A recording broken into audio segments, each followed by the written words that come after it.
right, welcome to the first episode of Body Slammed. Body Slammed is a show about wrestling.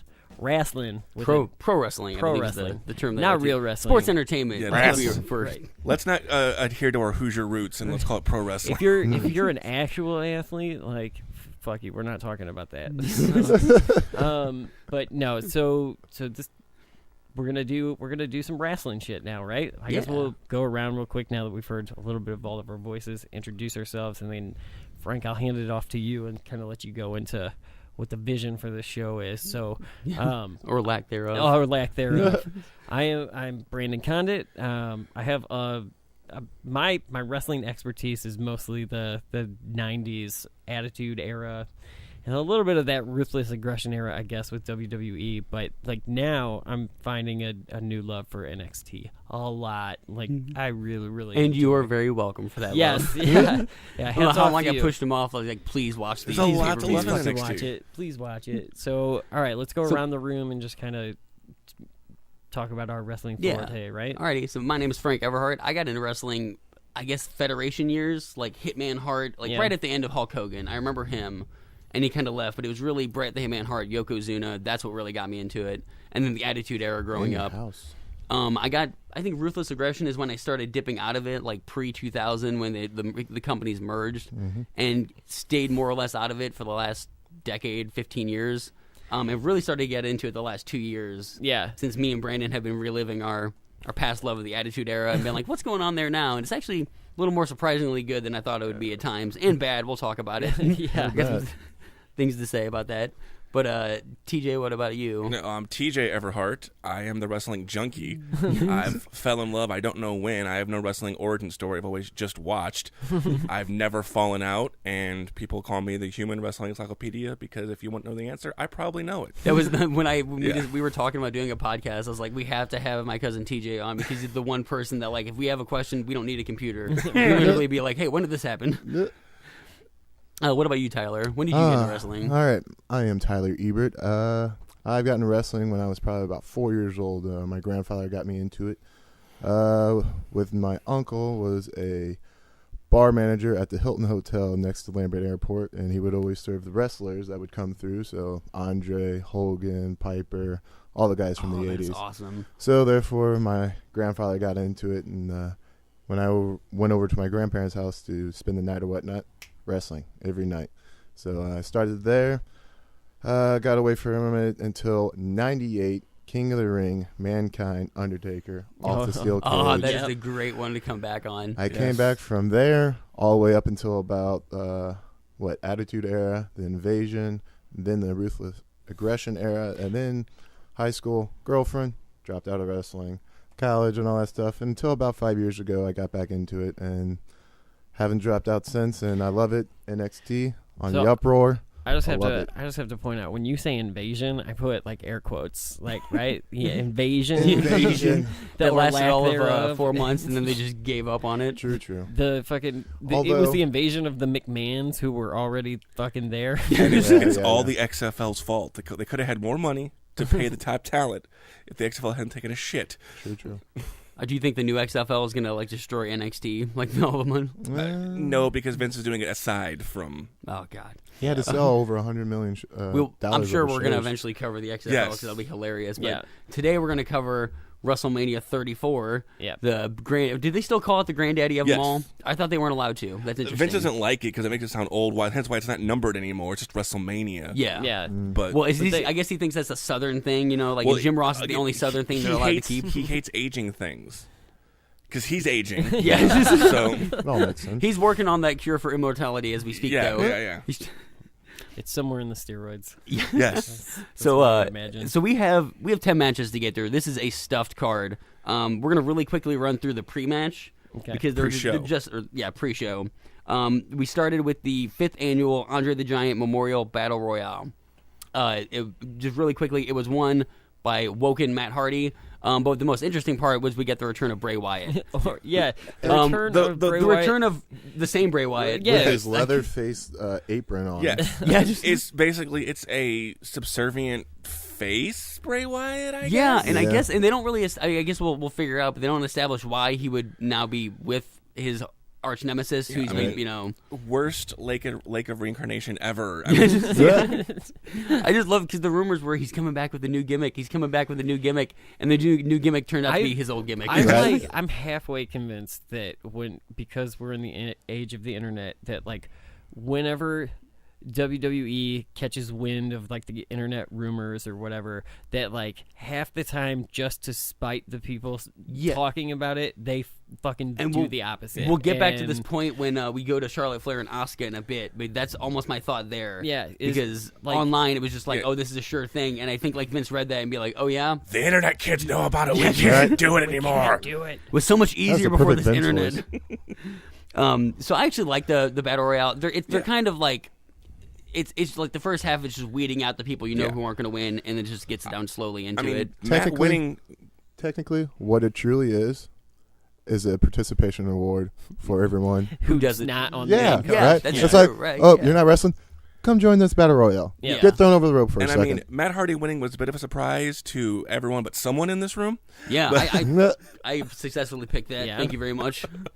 Yeah, 2 points, so bullshit. about the picks too, like we have 2 kids, 2 babies, and you have 2 kids. I do, not we, not the collective unit here. No, I have 2 babies with my wife, and so I actually fell asleep before because we have the little group or whatever where we can make our picks and have bragging rights or whatever. I fell asleep and woke up like 2 minutes after the show had started, and I read your rules, TJ, and was like, fuck, well, I'm not going to post it now. That sucks. I was so bummed about that, dude, too. I was doing so well. Didn't end up winning, but I surprised myself with how well I did. So I shit the bed. Yeah. Our next match was Cedric Alexander faced Mustafa Ali in the tournament final for the vacant WWE Cruiserweight Championship, which I guess was an extension of 405 Live or 205 Live. Yes. Yeah. So what was like? It was the build up, and then the final was going to be. Yes, they had the tournament the past few weeks on 205 Live after Enzo was fired and stripped. Yes. And good riddance. Yeah. Fuck that guy. Yeah. If any match from the pre-show should have been on the main card, this was the one. Amen. Yeah, and I almost love they didn't have that cruiserweight. Yeah. Like they had the high spots later on. See, we'll here's get the into some problem of them. with modern cruiserweights is that guys that are normal size wrestlers can do the things that they do now. Aleister Black Yep. can do these suicide dives. Seth Rollins, pretty big dude. Seth Rollins, yeah.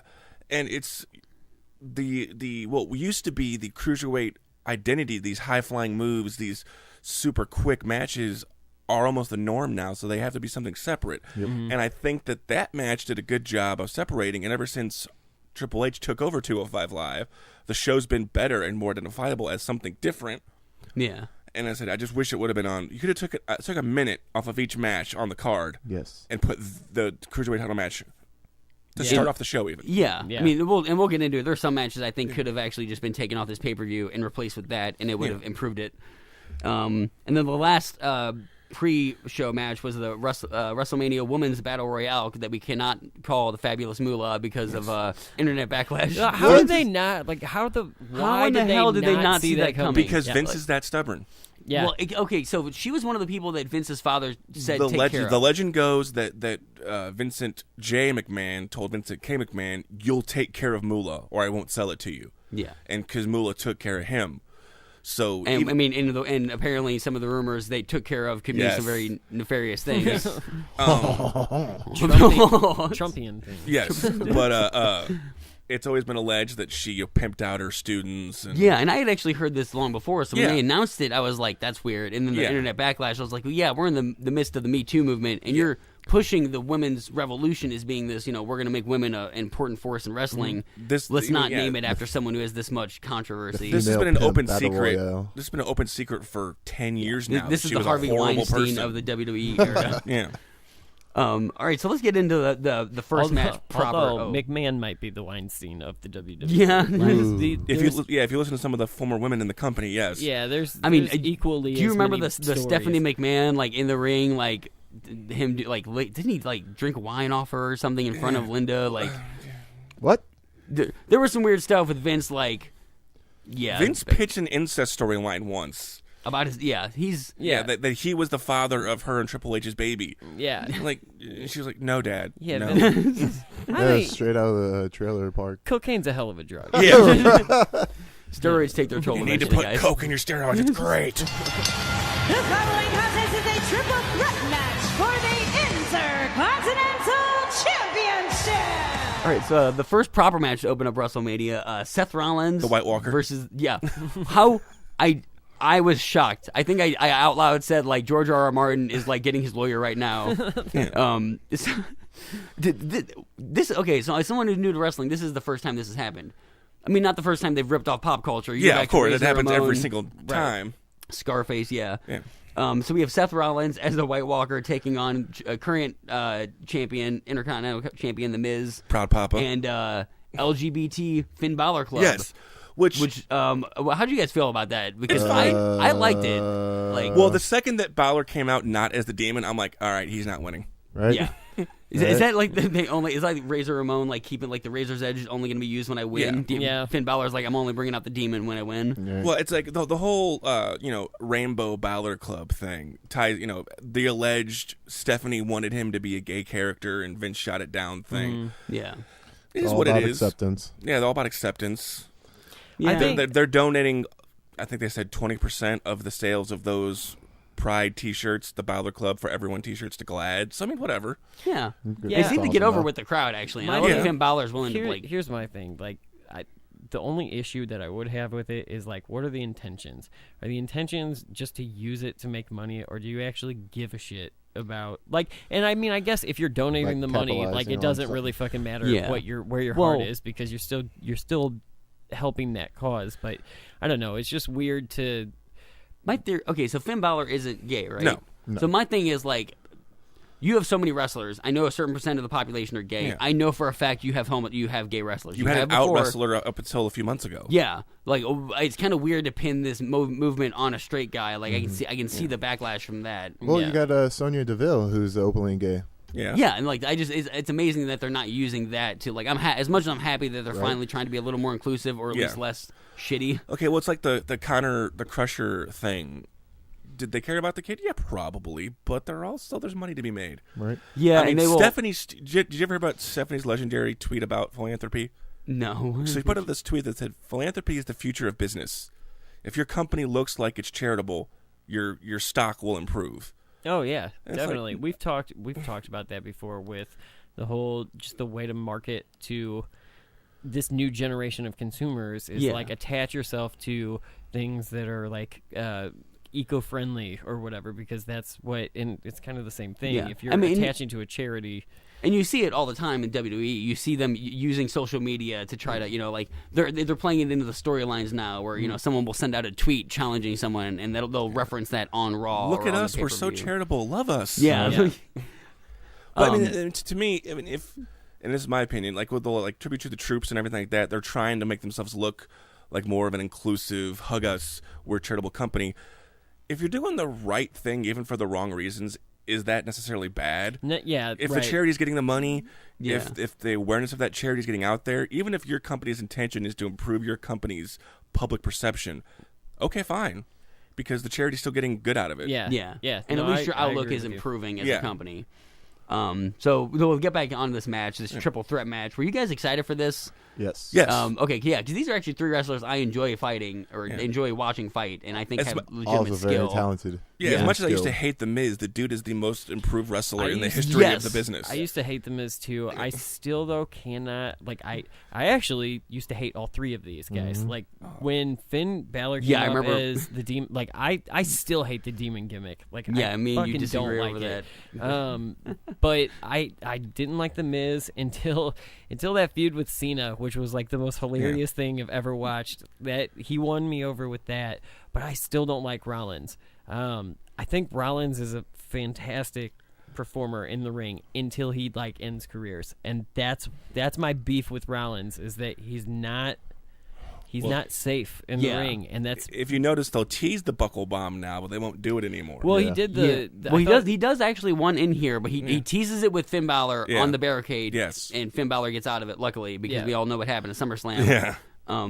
He does the curb stomp in Yeah. this match, which is also a banned move. It's a right? banned move that they pull out sparingly. It's usually been brought at back pay-per-views. just because they brought it back because the internet backlash was so huge for the Kingslayer, his knee. It's like you're ripping off Okada. Yeah. So And I actually like this match. There's a lot of back and forth. It starts very quick. All three men attempt various pinups within the first 2 or 3 minutes. And then it's that classic thing, knock one man out of the ring, usually Rollins. the triple threat staple. Yes. Yep. Miz and Balor go at it, and then Rollins does some super frog splash out of nowhere. They're getting a lot better at filming that, about cutting away to when they know there's a guy who needs to come in as a surprise, so you don't see the build-up. You used to see it coming a mile away because the camera was just static. Well, they just always kept out this camera angle right here. Yeah, that amazing, like, that steady The camera. hard Yeah. camera. The hard camera, yeah.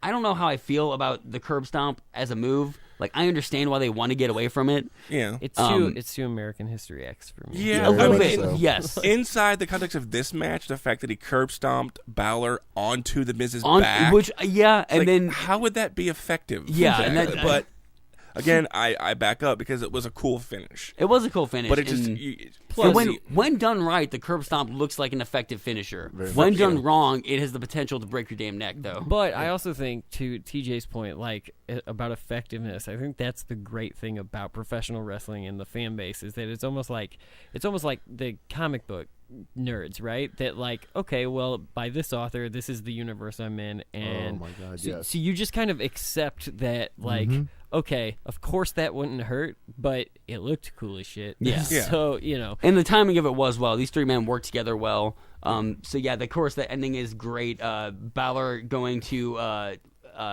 finish off the Miz. Rollins does a curb stomp to Balor to the back of Miz's back. Yeah. And then curb stomps the Miz, pins the Miz for the win, making him a Grand Slam winner, which is I don't know how many men have done that before. It's pretty About prestigious. time. yeah. And it speaks to the where the Shield is in the history of factions, that every member is now a Grand Slam Yes. champion. What is a Grand Slam champion? Is that So it's a world world title. Intercontinental, U.S., and tag team. Yeah. okay? And he's the last member of the Yes. Shield to do that.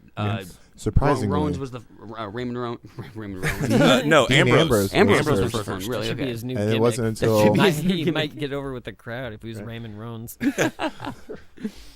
All right, No, going he'll to our never get second match. Well, actually, before we get to our second match, we get a little teaser that John Cena is here, just hanging out in the crowd, drinking a beer, with the widest fucking possible like swath of like. There's no one around him. No. just well, security supposedly guards. it's a bunch of Australians, The wide and the poor pregnant lady next to him. right? Yeah. And pretending to like enjoy the crowd, taking selfies. He's there ostensibly because he's been calling out the Undertaker. He wants a match. Yeah. No one knows if Which, the by Undertaker's the showing way, up. like him calling out the Undertaker, especially the first time that he did it on Raw, leading up to it, was hilarious. Like that is one of my favorite bits from the year because he so overdoes it, and he knows that he's overdoing it when he Yeah. gets up into the ring. I don't know. And we'll get to it when the actual quote unquote match happens, but it's a hell of a build up for almost nothing. The next match we get, which I'm surprised that this was the second match, Charlotte Flair versus Asuka, SmackDown Women's Championship. Yeah, you would've thought- Match title. of the year. Match of the year. Very good. Nominee. Very good. I enjoyed it. Me and TJ were actually in the same room watching this. I think I jumped out of my chair, or at least leaned forward when this match ended. You can make a case for this being the best one-on-one women's wrestling match in WWE history. Yes, I mean Guaranteed. I think NXT might have a few to rival it, Yeah. but I was surprised. Like I think you could have ended the pay-per-view on this. Yeah, they how could've- emotional it was, and so let's just kind of go through it. So we start with competing arm bars, a lot of submission moves. Yes. Asuka is just intent on just breaking Charlotte's arm right away. Ripping her arm off and beating her with it. Yeah. Charlotte, for her, is using power. You know, Asuka's got the speed. Charlotte's using that power. The crowd is red hot for this match. They fucking love it. They are lighting up. I think the first match had good. The crowd was into it. The triple it had threat. a good buzz. Yeah, it did. I don't know that they necessarily loved Rollins winning. I really think Finn Balor winning would have gotten the crowd a little more pop. think There's a you're right. reason the Miz came out second and he's the champion. Right. You know, the Balor's obviously their top guy. By the way, with the Charlotte Flair, I love her entrance. Like, Yes. her coming down on the Well, pedestal. it's a callback to when she was one of Triple H's harems. Yeah. Yep. because Triple H was the Conan, and it was her, Alexa Bliss, and Sasha in all this garb. Yep. And so now she's got 3 random buff guys as her. Around her. Yeah. And it worked so well. She was someone that I didn't necessarily think I would love because I still don't it's the thing when you're just because you're someone's kid doesn't necessarily mean I'm going to appreciate you. I think she's good in the ring too. I just there's something about her personality or maybe it's just her gimmick that I don't know. Too much But Ric Flair. Not enough of her own. You have to love that dubstep version of Flair's theme she comes out to. Well, they actually started her entrance out as Ric Flair's in this one. And I thought that was awesome. That was cool. She does actually have quite a bit of athleticism, and she's willing to take a bump. This match starts off pretty hot. A lot of submission moves. They're kind of breaking each other. At one point, Asuka suplexes Charlotte off the apron to the outside of the ground, and it is a nasty bump. Yeah. That I was frankly surprised. I thought there was no way that would happen. That's some NXT shit. Yeah, it was. It really was. Yeah. I love the fact that these two women are just out there. They know this is their moment. Even though it's the second match, they're going to steal the show. Yeah, they're doing their best do. to be the main event. Yeah, and just to prove to people that women's wrestling, it can be just as entertaining, if not more. So, did you because the entrance is still playing here? Did you like the graphics? No. Okay, so we were talking about this. I thought it was so distracting. Yeah. Because they had the weird 3D. Yeah, unless you have a holograms 3D popping TV, there's no point in really watching And this. if you're sitting there in New Orleans, you're like, what's going on? Yeah, why are they making such a big deal of nothing? That was so goofy. And I think even last year, the New Day with the giant box of Bootios was better than. Yes. Yes. So getting a little more through this match, both women are on the top turnbuckle. Charlotte gets a Spanish fly. Asuka has the fucking smallest amount of room to flip and gets a complete 360 that landed. She comes close. Scared the shit out of me. Yes, so close to landing on her neck. I mean, I don't know if you remember watching women's wrestling when we were kids. Oh yeah, they couldn't do this. No, all they did was hair pulling. All. They threw each other around. Every once in a while, you get Didn't a they have suplex. pillows a good most of the bitch time? slap. Yeah. I mean, no disrespect to those women, but Rockin' Robin and Lulani Kai couldn't do this back in '85. No, not at all, and not even that. But Asuka's stiff fucking knees. This woman is. Charlotte Flair, you see her at one point. The right side of her face, her eye is swelling up from where she's been taking these forearms and knees. So Charlotte gets an edge type spear. I don't know if it's quite Rhino-esque. It's more a little edge-esque. Anything's better than Roman. Yeah, you notice I went out of my way not to compare it to Roman's It's the running hug. Yeah. Running hug of doom. Gets the spear for the 2 count. Immediately, Charlotte gets up, applies the figure 4 cloverleaf. Her arm has been damaged by Asuka so much that she does it with one arm, which I thought was so impressive. And Asuka taps. Right. You can speak as someone who's been put in the figure 4 many times. Yes, you're welcome. Yeah. The figure 8 looks like it's just Yeah, and I've never seen that. How do you improve the figure 4? The fact bridge that into it. Yeah. And the fact that she does it with one arm, and she's using her hurt arm to hold up her, strong and arm. it sells it so well. And not only that, but she is very, very tall for a woman. Yes. And to do all that with one arm and being how tall she is, and Asuka's average woman's height, Yeah, Asuka's fairly short. To do all that with one arm, that height of a bridge, beautiful. Yeah, and she does arch that height. She sells it. She sells the arm shaking, and then Asuka taps pretty much almost immediately. Yes. So what do you think about that? About the result? I don't know, because I'm someone who has loved the streak because I shit all over Goldberg for his quote unquote streak that he did not earn. Asuka's streak was real. They kept actual track. Yes. And how many was it? What was it? 500. It was 170 something match for Goldberg in a time frame where he only wrestled about 100 matches. Yeah. And the only thing I had a problem with this match, and it might be jumping ahead, but is what happened on SmackDown on Tuesday. We can go ahead and get into that. Carmella cashes in. Yes. The very next show. Awesome. I'm not saying it wasn't cool, but it's all right, you had this amazing match, and now there's not going to be a rematch. Yes. Yeah. Which is kind of teasing, especially the way they end this match. Yeah. Because after Asuka taps, Asuka does the greatest thing where she actually gets the mic and she congratulates Charlotte. You were ready for Asuka. Yeah, and I thought that was such a fucking brilliant moment. Yeah. Because you expect it, and we'll get into it later. There's another ending that could have gone similar, and they twist it.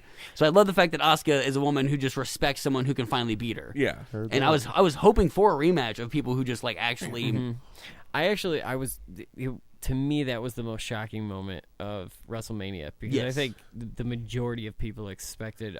Just because of the way that the writing has been for the last several years, we expected Asuka to win this and continue I think a lot of us expected it was eventually going to be a Ronda Rousey versus Asuka. Yeah. The Vegas odds, Asuka was 5,000 to 1 to win, so she was huge. Yeah, I mean, I think everyone got that wrong in our one guessing person in our guessing game got it right. One. Yeah. I'm surprised. The person that beat you. Yeah, that's why. Being a contrarian. I fucking love this match. This might have been. I mean, I agree with you, Tyler. It might have been the match of the night. We have match a few more, of the year. Yeah, there's a match on the card that I liked better, but we'll get into it. Yeah. So Asuka congratulates Flair. Great match. The crowd loves it. They cheer it. This is the way to start a pay-per-view. You have a great triple threat. You have an amazing women's match. Mm-hmm. Afterwards, we get cut back to John Cena. Cut back to John Which Cena. was the worst point of the night. John for Cena? Me. No, the complete disrespect for the end of the women's match to have the referee come out. Takers here. And he runs past Charlotte as she's making her exit. They don't even let them get out. And I understand you have 13 matches to get through the night, 10 on the main card. You could have cut to a promo package, come back to the ref, but he's running up the ramp while Charlotte's music is still playing. Yeah, and this was an emotional moment for both these women. Charlotte was crying legitimately. Way to shit on this, Vince. Good job. Going on to our next match, Fatal 4 for the United States Championship. This is probably the match that I was not least interested in, but I wasn't particularly looking forward to. You have the glorious Bobby Roode. Fucking love that theme song. I love the theme song, but I'm not a fan of his. That's all he is an entrance. Thank you. Yeah. The internet is saying that if Bobby Roode didn't have Glorious, he would not be as over as he was. Exactly. No, I mean, sometimes that speaks to the power of a good theme song. A good theme song can get you over. But does that also speak to the way CFOs does music as opposed to Jim Johnson? Well, I think it was similar to Jim Johnson. Look at Road Dogs. Road Dogg wasn't the best in-ring wrestler. The fact that he just had to work up a hot tag to Billy Gunn all the time, but the fact that he had that entrance music, he had that call to arms of the audience. The New Day has that, I think. Yes. There are people that say, though, that Jim Johnson's music accompanied a wrestler to the ring, where CFO's music makes a wrestler and is so much wrapped up in their character. Yeah, I would actually agree with that because you think about that, the way that just think about Triple H's The Game or whatever the Motorhead song or whatever. Yeah. You know every movement that Triple H is making at every point when you're listening to that song. You know when he's standing on the apron. You know when he's spitting water up into the air. The music does very much accompany. Now, granted, that probably wasn't a Jim Johnson. That was Motorhead. Yeah, that was Motorhead. But Steve Austin's music. Right, yeah. That classic glass shattering. The Rock, right? Mm-hmm. So... I don't know. I think I that personally if it like wasn't CFOs. I think they have you look at Shinsuke Nakamura's music. Finn Balor has I think great entrance music, glorious. But I think it especially in Bobby Roode's case, it is a case of the theme song outweighs the man. He would be in NXT without that song. Yes, but in NXT with that song, I think he would be a king. It's like I said when I went to the NXT show, the entire Family Arena is just glorious. Yeah, it's so a big effective. sing along. Yeah, you need that song, especially something that's hot right out of the gate. The glass shattering, the do you smell? That's you need another something thing that too, introduces you. Is an entrance song could be made or break within those first 3 or 4 seconds. Yes, It's that if someone's cutting a promo and someone cuts through the promo with that music, if you don't have that. CM Punk, no. Yeah. Or Daniel Bryan has that great, the Right. Ride of the Valkyries. The rock version of Fight of the Valkyries. Yeah. Yes. So that pinpoint entrance. Yeah.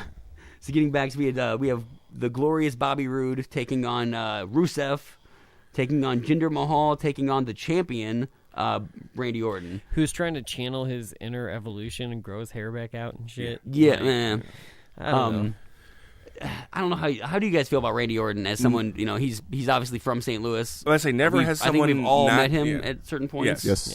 He's never has someone been not over in their hometown as much as Randy Orton is. Yeah. And not to disrespect the guy. No, but like we went to Money in the Bank and like you didn't get that sense of like hometown like love, you know, like. Yeah, I mean, I had it, but it had nothing to do with him being from here. It was that I really didn't want Jinder Mahal to continue to get pushed. Yeah. Amen to that. So, We have to get our ratings up in India. Put the belt on the Indian who's from Canada. Right. Let's have a second Royal Rumble and just have it in Saudi Arabia. Like, Right. okay. Yeah, we can talk about that later. I'm really feeling iffy about this Saudi Arabian card. Yeah, The fact that women can't be on the card is a problem for me. Yes, and actually that was the first question I had when I looked it up. I was like, that's you're really going back in your message of the women's revolution. If you can't, let's book go women. to a super oppressive country and have a show. Yeah. Anyway, U.S. title. Yes. So this one is kind of messy. 4-ways are very hard to pull off. Everything I love about effectively. triple threats, I hate about fatal 4-ways and beyond, going all the way to like a 6-pack challenge. Yes, because it ends up being these people who should be able to take punishment, take one punch, get thrown outside, and then they're resting. And it's almost like you have 2 separate matches going on at the same time. Yeah, they just keep cutting back and forth. Yeah. On this match, we get early RKO attempts. They keep teasing it. At this point, I like the RKO, but I mean, once you've had a finisher for 10, 15 years, Yeah, I mean, it gets a little stale. Well, I mean, he had the punt, but then they realized we probably shouldn't have kicking dudes in the head. Yeah, Right. I think that and curb stomp goes back to little kids seeing this and be like, I could do that. on the playground, Right. very easily. Right. Yeah. Unless The the dude's promo, coming off don't try the this at home. turnbuckle, the RKO is just not impressive. No, to I me. do like the surprise RKO. He can pull those out when Yeah. he shoots up from the ground to catch someone midair. The WrestleMania 31, the curb stomp reversal Yes. RKO, or the shooting star press RKO on Evan Bourne. Yeah. Those were phenomenal.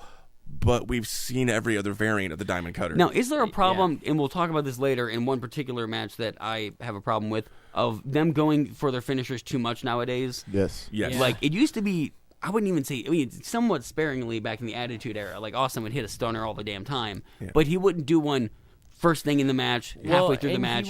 He usually wouldn't hit more than one Usually or it two was- per match. Yeah. We saw the stunner all the time because he was cutting promos all the time. So Exactly. he was stunning all of the McMahons and he was stunning anybody that he was in, that he would come out and interrupt. But like during matches, he still, because they actually valued those moves. Those are the power moves. Yeah. So it was like, you briefly touched on it earlier, but Scott Hall, Razor Ramon, like, the dude would not hit that move in a match he was booked to lose because he respected his move. Like, I'm not going to use the power move if I'm going to lose the match. Yeah, 'Cause I'm not it's gonna supposed to devalue be- its own- Right, it's supposed to be the move that gets it done. So, Shawn Michaels only tuned the band up once a match. yeah. Yeah, because I mean, it does lose its power if you see someone kick out of it. But I think the problem, the reason the RKO is attempted so much is the damn meme. The RKO Yeah. out of nowhere meme that blew up last year. Yeah, you know? it is. It's that whole YouTube kick that's going through, taking all the epic fails and just editing him into them. Yeah. That killed the RKO. Plus, Randy Orton being around for like 15 years. Yeah, And not really changing his character. never. Has he ever had, I mean, he was the Legend Killer. Legend Killer, which he's still, I The guess. Viper. I Yeah. mean, but he's never, none of those have ever gone away. He's never done an American Badass rebranding. No. But then, too, he's also one of the youngest people in this ring still. Yeah. Yeah. That is true. I mean, he did get started young. I mean, Yeah. he is a performer. If you put Oh, him with yeah, the I right opponent, he can give you a great match. It's just, like, I think he has this, I wouldn't say chip on his shoulder. I think he knows what he's worth, and when he's put in a match that's less than... And I hate saying this because I love the dude's work. He's boring. Yes. Yeah. Yeah, He's a little been bit. He's boring very- for the past I few think years. a lot of that's the booking, though. I think nowadays, like I don't think Randy Orton would be boring if they weren't putting him in storylines with the Wyatts. Like if they gave him a legit storyline, like and again, go back to like just that post Attitude Era when he was doing the like evolution thing. Like those were that was when he was the Legend Killer. Like he was interesting then. I know he was still new, but I still feel like if they did something like that again, where Randy Orton was taking out the old vets or whatever in the company, or even the young guys, like give him Rookies coming something in. interesting. The rookie killer. Right. Yeah. Yeah. The gatekeeper, even, go from the legend. I am the legend now. Now I'm the gatekeeper. Right. I'm trying to keep you in your spot to protect mine. Right. Yeah. But it doesn't seem like, because at this point, he's like, he won the U.S. championship. I think he won the U.S. title strictly so they can call him a Grand Slam champion. Exactly. Yeah. Where it seems Kinda like they have the- no plans for the him. Chris I mean, Jericho thing, where like they're just like, well, we're just gonna switch the show that the belt's on so that we can keep Jericho on Raw and Yeah. also give him every belt. Yes. so we can fly through this match. It honestly nothing major importance happens. They take some kind of sick bumps. I was really pulling for Rusev. Yeah, and I think the crowd everyone was in too. New Orleans was too with Yeah. the Rusev Day chants. Oh Yeah. my God! He is so over, and I mean that is something he did himself, right? That was never intended to be the fact that he would sell more merchandise than He outsold 3 of AJ Styles shirts. 3 Styles shirts. 3. He was number 1 for 2 months in a row on WWEshot.com. On the top 10, AJ Styles had 3 spots up there. and he's Rusev still was number outselling. 1. Yeah, so I mean, I think that's a case of maybe they should have listened to the crowd a little bit when his entrance even hit. Oh, yeah. When he was introduced, the crowd popped. They obviously wanted him more so than Jinder Mahal, who spoilers, wins this match. Yes, but the rumors are that Vince, for whatever reason, hates anything getting over without him pushing it. Yeah, Exactly. Yeah, So but I don't the think fact you that should Zack punish Ryder got over, the fact that Rusev got over, well, now we got to push him down the card. I mean, could you say the same thing for CM Punk? I mean, 'cause Yeah. they never intended him to be as big No. as he was. Daniel Bryan, good example. Yep. Yeah. It's like, well, you have no choice now. The fans are going to revolt if you don't put him over. It's because Well, he and didn't he have was- his card in that hat of creating Yes. that process. Yeah. Yeah. So yeah, they tease a Rusev win at the end of this match. Mahal comes in, hits I believe the Colossus. The Colossus, Yeah. yes. Name. He gets the 1, 2, 3. Crowd not very happy. I don't know about them giving the United States Championship. That seems I don't know. Does it seem racist or does it seem progressive? I It's can't the tell. anti-American. Oh, I mean, come on. Yeah, I mean, 'cause just they like Kevin- often he's been he's been a racist character. They've been very racist towards Yes. his character. How many Americans now have gone after the new UK title? Yeah, Territorial titles are just that. They're just called that. there's no. You don't have to be an American or from the UK to hold that belt. Now, do you even have to be in the right country to defend the belt? No. No, Oh, because they're ref- going to defend the So- U.S. belt at the great, Yeah, the only time that Saudi ever Arabia. happened was Impact had what was called the global title. And Eric Young was playing this anti-American, and he insisted he would not defend it on American soil or against an American. So he lost it in Cardiff to an Englishman. that's funny. I was gonna say I'll refer you back to D'Lo Brown, who won the European Championship, and then every week in whatever city he was in, he would come out and say that he was from a different part of Europe. From Lisbon, Portugal. Oh, bullshit. Or Al Snow, who would dress like the countries that were in. That's Come on, with bratwurst over his shoulder, or drinking French I wine. remember that bratwurst one. That's the commitment we don't see anymore. Yes. I've seen Ronda Rousey knock people out. I've seen her break arms, but that's MMA. That's not WWE. Former UFC champion Rhonda Rousey is beginning a new chapter. Taking her talents to the WWE. This has been a dream of mine since before I could talk. So moving on, we get I'm actually surprised this was so. Early on in the night, I was really expecting this to be an end. As much as they built it Although up for 3 I will years, say it was probably better that this next one was in the middle of the night, and we'll Ultimately. address why when we get to Nakamura and AJ Styles. yeah. To me, the match we're coming up to next was the match of the night, and I'll explain why after we get to what match it is. Okay, so the next match we get a nice promo build up of the Ronda Rousey saga. Yes. Of her. So it has been 3 years, right, since her first appearance in Yes. WWE to her finally signing to now her first match Mm-hmm. at WrestleMania. Been in the ring, she's performed I think at this point 2 moves. Yeah. Which are just essentially body slams. Judo throws. Yeah. Samoa drop. Yeah.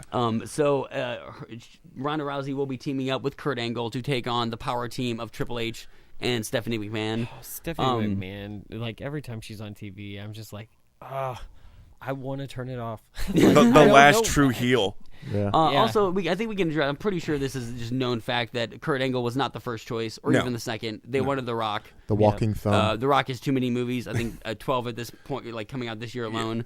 They This wanted, week, probably. They wanted Batista, from what I've heard, who also Batista said no. wanted himself to be in there, and they were like, Really, I think it even would have been better. Like, I think and it not to shit on Kurt Angle. No, love the guy. from the media standpoint, having Dave in there probably would have been better. Yeah, you're would have got writing- more coverage. match standpoint, I think Kurt was the better choice. Yeah, and I mean the fact that he could be there every week to build up the feud probably was, almost like a mentor too. Yeah, I didn't like the build up to it. Like I thought that not necessarily. Yeah, I thought it was really like I don't know.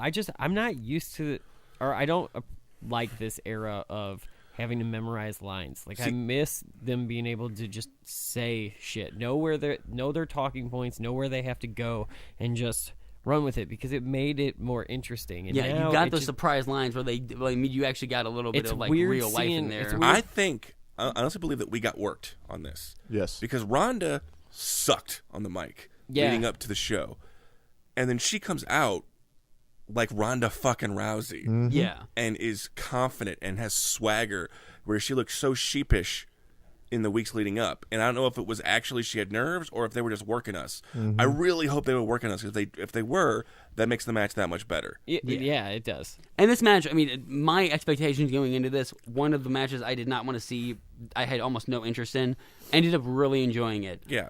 So I also think though that just because she's Ronda Rousey, and like I might be the only one in the room that feels this way, but I think it was good. It was better than I expected it, but I think that she got way more praise than was maybe deserved. Like, there was a point where I texted you guys at some point during that match and said, I kind of feel like I'm watching Tom and Jerry. Like now maybe that was not on Ronda Rousey and more on Stephanie McMahon, because Stephanie McMahon is horrible. And Stephanie McMahon has been in the ring more times than Ronda Rousey. This isn't her first rodeo. Too much cat and mouse going on. It literally was. Like, they were literally running.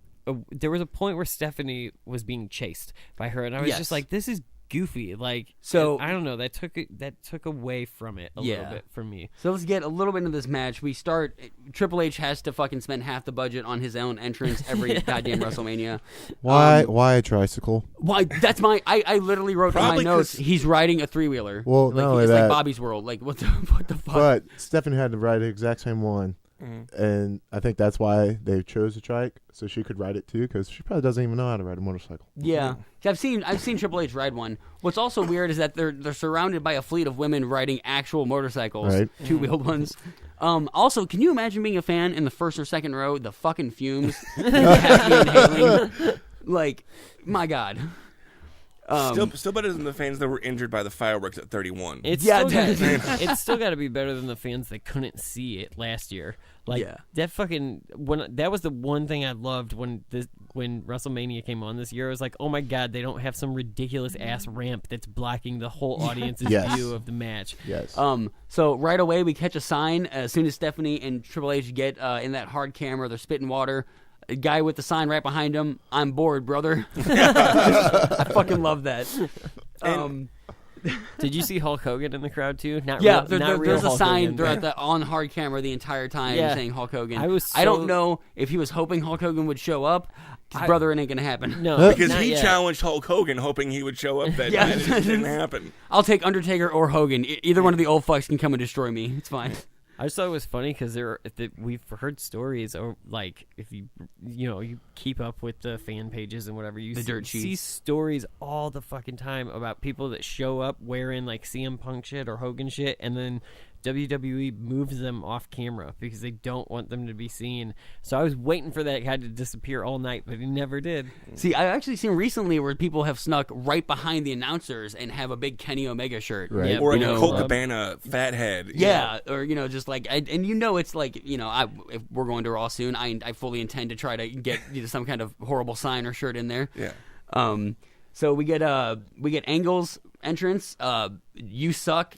Right away, but he's embracing it, which I guess you kind of have to. It's never going to go away. No, they even tried to edit his music in a way that would not lend itself to the "You Suck" chants.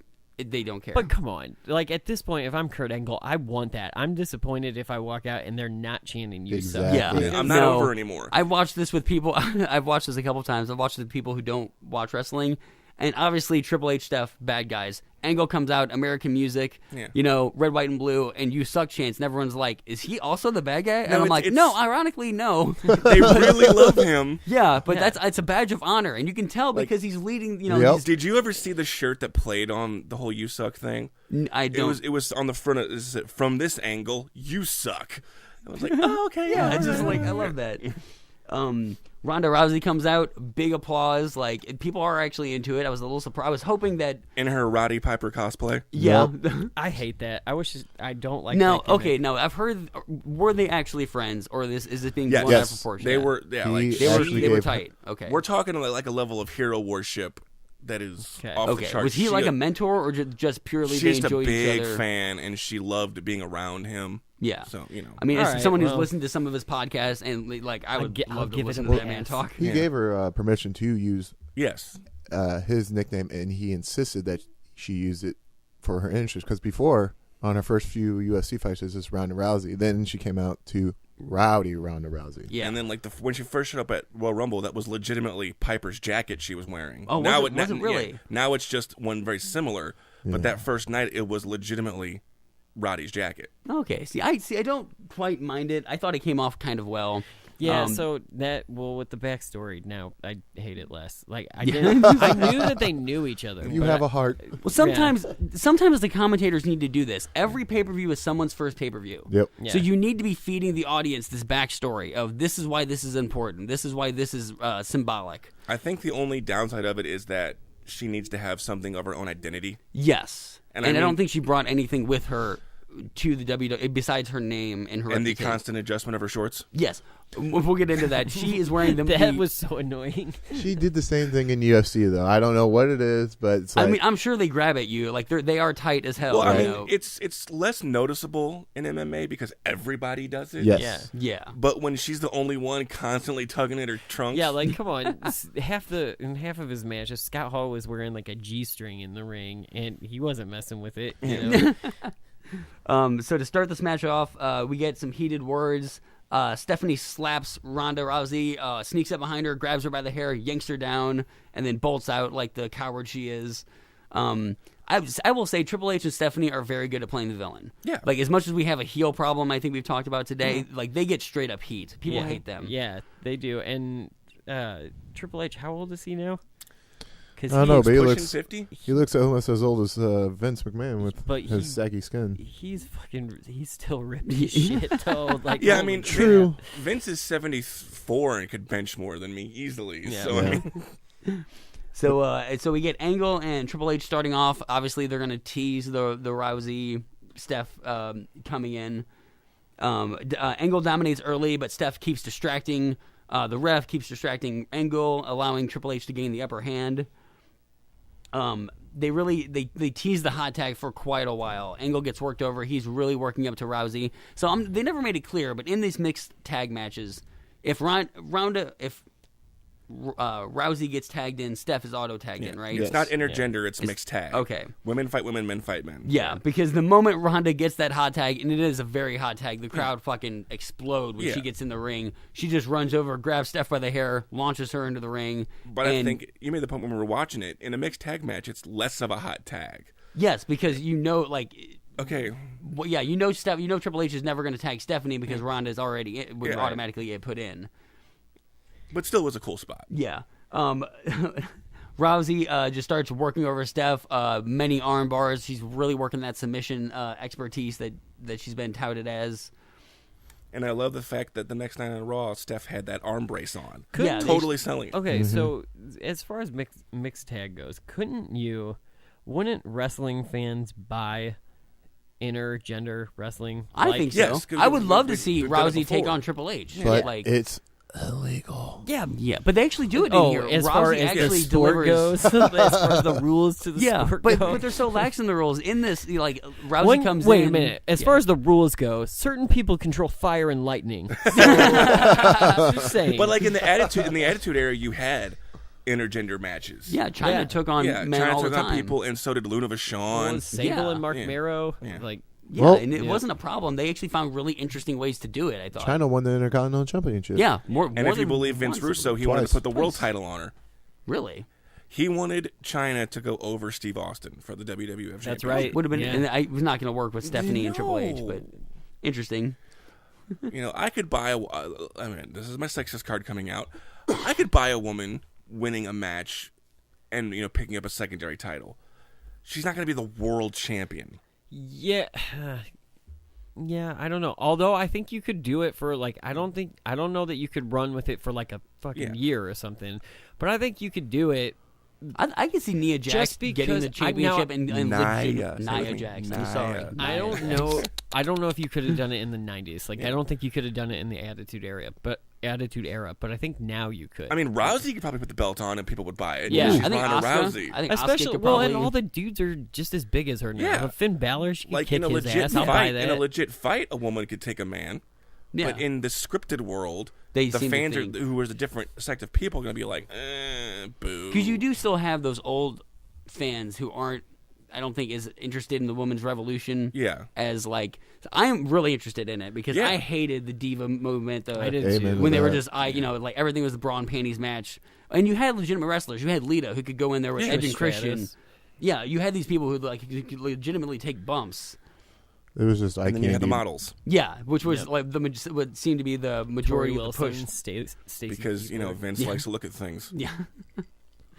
So we get a lot of the crowd is into this. We get this is awesome chance. Yeah, this was probably the most the crowd was alive over the course of this marathon of a show. Yeah, I mean considering this is a 5-hour pay-per-view. I don't know what 7 most, if you count the pre-show. Yeah, and it was an all-day Redonkulous. event. That's too much. Like It they gotta really cut was. that shit out. 13 Like I matches said, all I together. am a wrestling junkie, and I was tired by Yeah. the end. Yeah, Right? That's why. Especially after, Yeah, I thought later too, and we'll talk about it when we get to the match. But like by the time that they get to the big title matches, the crowd isn't into it anymore. No, the crowd is And fucking dead. It's half of the reason is because we've been watching this for 6 hours And now. some of these Like, people were at the Hall of Fame, they were at NXT, Yeah, or at Supercard of Honor, yeah, and then there was, this was a big weekend of wrestling. which I love in that New WWE has Orleans. embraced that now. They used to try and stop the other companies from, piggybacking off of them. Yes. Now they're like, fuck it, it's wrestling's weekend. Yeah. Yep. And actually, well, because it turns it into a spectacle. We're going to Yeah. take over New Orleans for a Yeah. whole weekend, and it's going to be nothing but wrestling.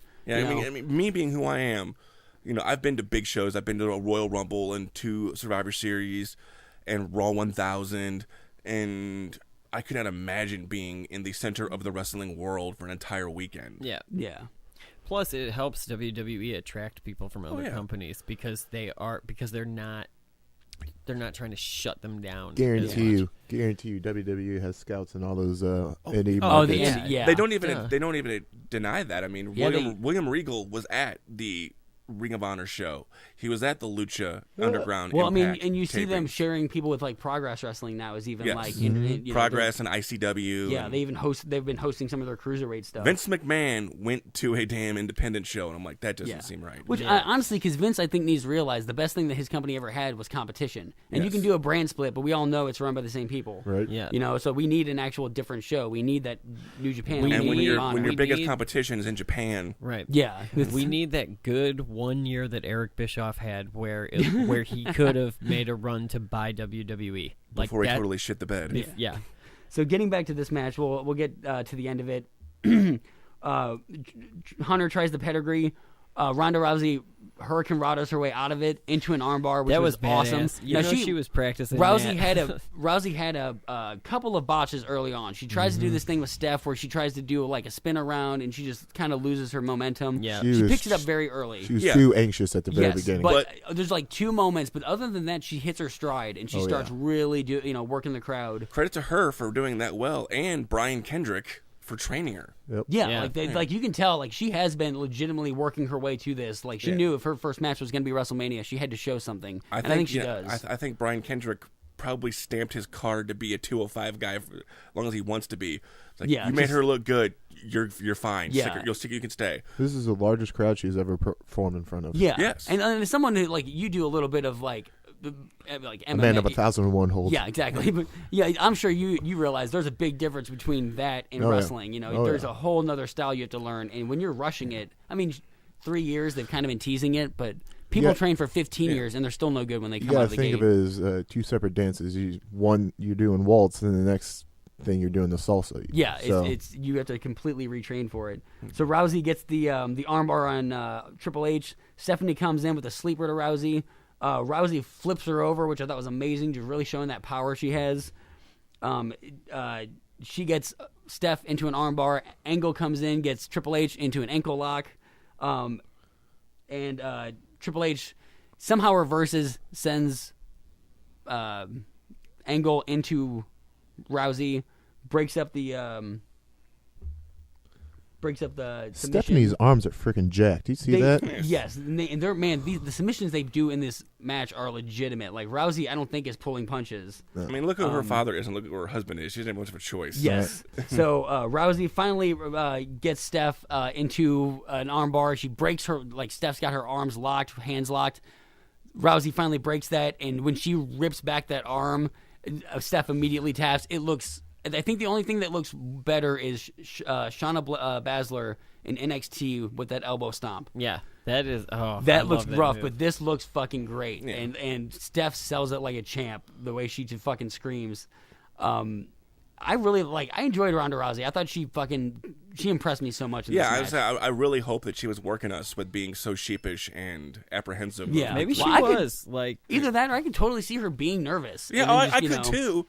But just the amount of confidence she had walking out there, it's like, oh, she's got this. Yeah, that is true. And on such a large stage. Yeah. Rumor is for next year's WrestleMania, the main event, Rousey, Asuka, and Flair.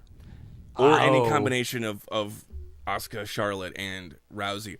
Which I'd be for. I mean, I've got no problem with a women's match headlining WrestleMania. As long as it repeats their talents of what Asuka and Flair did in this and what she did in this. And I'm actually excited tag. now. Like, I want Rousey to get into some one-on-ones with Flair, with Asuka, and see what she can do with someone more her own size. You know, because I mean, as great as she did with Steph, Steph's not really a wrestler. You know, Shane has more, I think, in-ring experience than her. So they're really teasing up at the end of this that Steph's arm is broken, and you say she shows up with a sling. So she had a full arm brace on so this is obviously something they're going to play up. Angle and Rousey make a grand exit. People fucking love it. Moving on to our next match, we have the New Day versus the Usos versus the Bludgeon Brothers for the SmackDown Tag Champ match. Another triple threat match. Yes, they are stacking it heavy. Like, they wanted to get in as many people. I actually, this was my least. This was. Yes. We'll talk about even, like, the last match. I know, I stopped my sentence, I just did not care about this match. This is when fatigue was starting to set in, not just from this show, but from the weekend of NXT and Super Card of Honor, and then this, it was like, I am starting to get. This is a good match. It's a great match, but we're lacking any in between. We get the promo setups, but we don't get any. We don't get any promos from wrestlers. We don't get any funny segments. No backstage. No. It's a serviceable John match. Cena. It's a serviceable match, but it was like it was a Raw match. Yeah. It was a SmackDown match. Yeah. The only good thing about this was the New Day entrance with those little midgets running out. Yes. That was the only good thing about this. Little people. Little people. Oh, goodness gracious.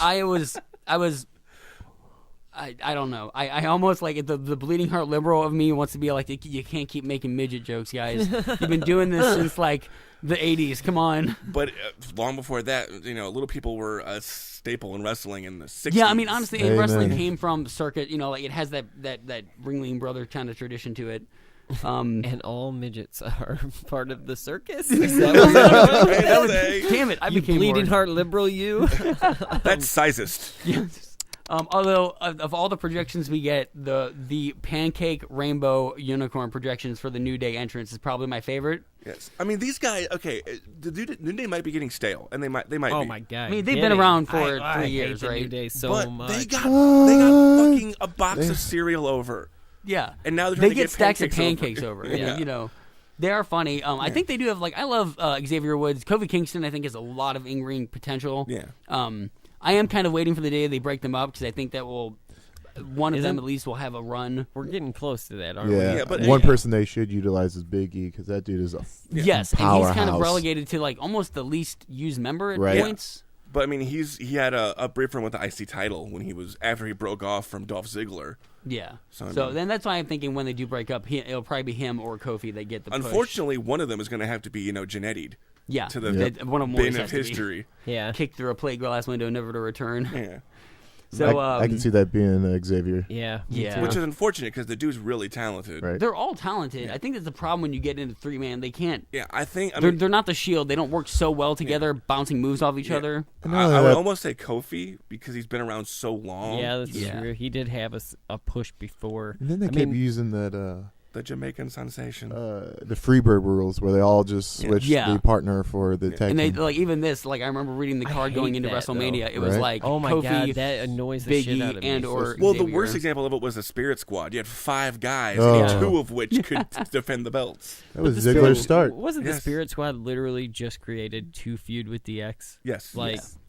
So we'll blow through this match kind of quickly because actually that's how the match honestly, went. It's not even a match. The New Day's entrance takes longer than the actual match. The Bludgeon Brothers dominate early on. They just defeat the hell.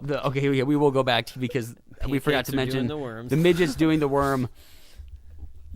In a pancake suit. In a pancake suit, which props to them. Talent. Yeah, because those are like fat suits they're wearing, and they're worming like there's no tomorrow. I'm surprised Scotty Too Hottie wasn't there. Just like gimmick infringement, right? So yeah, the Bludgeon Brothers dominate early on. The Usos do a bit of tag teaming, really showing off why they are the champs at the moment. The New Day are pretty much just destroyed in this match. They don't get much offense in. They were there to eat the pin. They really were. They were there for the entrance. They're in New Orleans. They need that big parade entrance, especially since they didn't compete last year. Yeah. So the host. Yeah, whatever that means. So we get Rowan feeding Kofi to Harper on the top rope. Top rope powerbomb. 1, 2, 3. Bludgeon Brothers are our new SmackDown tag champs. Kind of a forgettable match. Really, if you're going to cut any match so far, this is probably the one you really needed to. I was like, when I saw the promos for the Bludgeon Brothers, I was like, for real? We're doing this with Rowan and Harper. We're doing. I really, really like them better as backwoods characters than this. I enjoy them as the Wyatt. Yeah, in their velvet suits and their hammers. Yeah. It's not believable. Yeah. It really is not. In the reality era that we're living in. Cosplay gone wrong. Yes. So moving on from like they just started shopping at Hot Topic. Like that's what really was it? Yeah, it was very indie-rific, their outfit. Yeah. So next one we have Cena versus question mark. Cena comes to the ring. Official comes out. Apparently Undertaker's not there. We're all so sad. Obviously they wouldn't. We're all like, get on with it. Yeah, we know he's fucking here. You wouldn't say his name if he wasn't. Lights go out. People get excited. Spotlight. Who is it?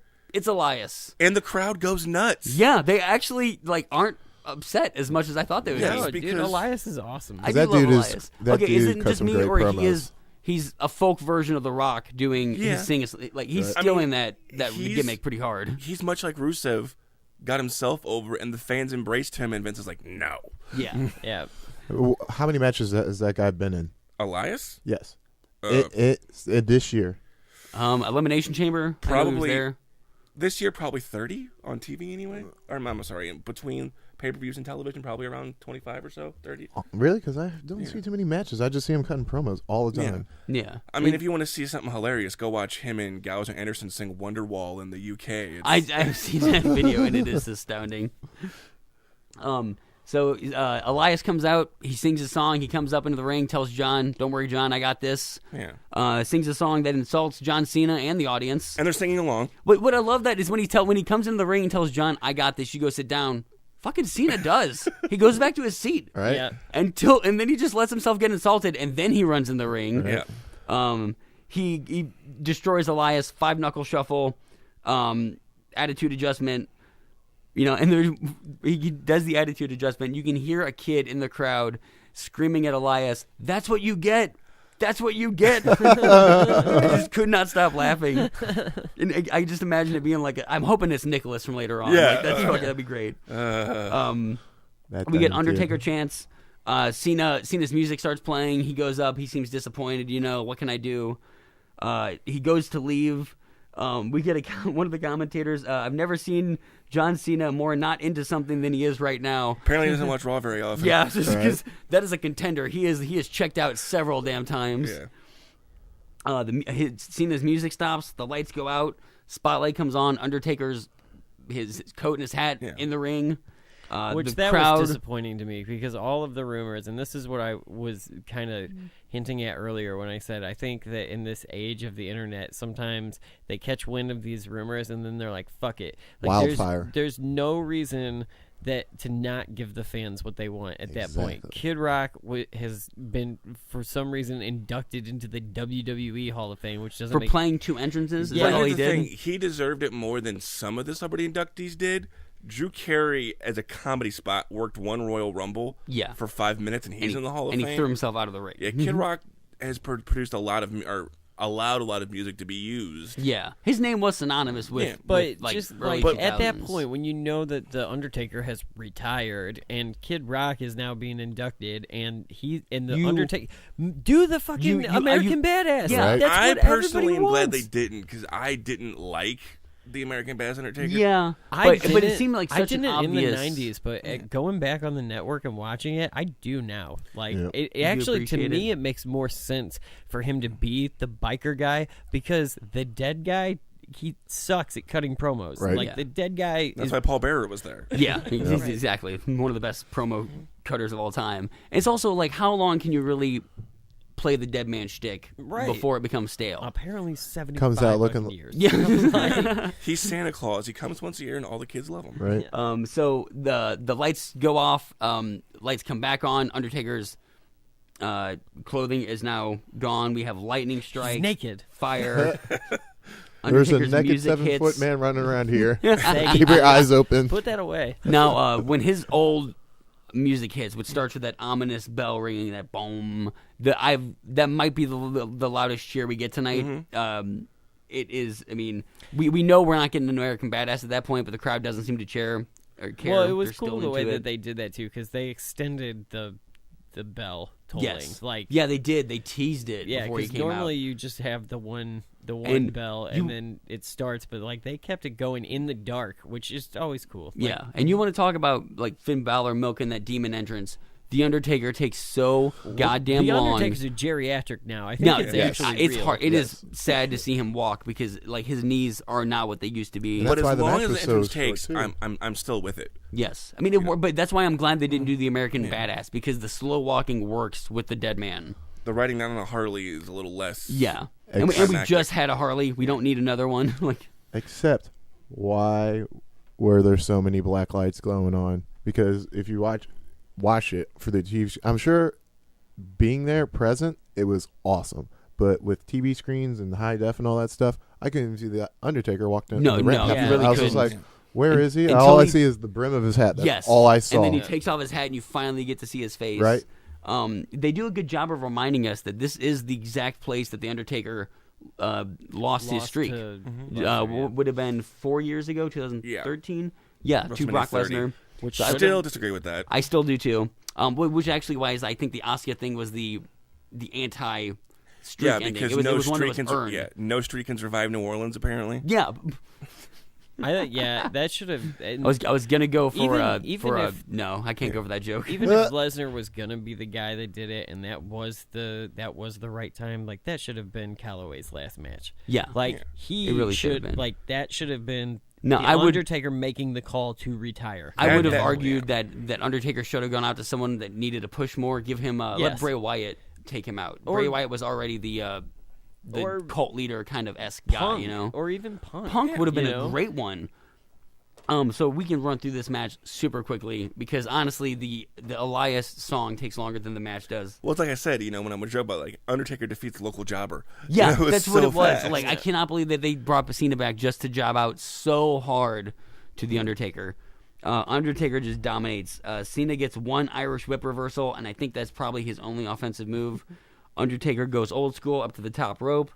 He does a shitty big boot, which he completely misses. He whiffs it, and Cena still sells it.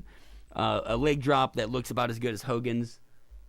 Yeah, and what was funny, what the one segment or the one bit that I thought was funny about it was when he does like the Irish whip or whatever. The Undertaker does this classic, I'm laying on the ground, I sit up or whatever. Yes. And John Cena just like stopped and fell. Yes, Like, oh, John Cena goes for the 5-knuckle shuffle until the Undertaker sits up, and then it looks like he had Like it looks like Scooby-Doo had seen a ghost. Yeah, that's the Scooby Gang type thing. And exactly. It's like, John, you've wrestled Taker before, for one. Yeah. And you've seen this spot thousands of times. Yeah, Right. and also to talk so much shit in the preceding weeks. Where is he? Where? And then the moment he shows up, you're a scared little man in the corner. I loved though because we've been rumoring this match has been rumored for years, and that's what is also disappointing about the time that it finally gets here is that like Cena's a part-timer. The Undertaker is like the part-timer. Is like the part-timer. He's like dead. He's not entertaining to watch anymore. Like, sorry, he had an awesome career, and I loved his career, but like now I don't like his matches because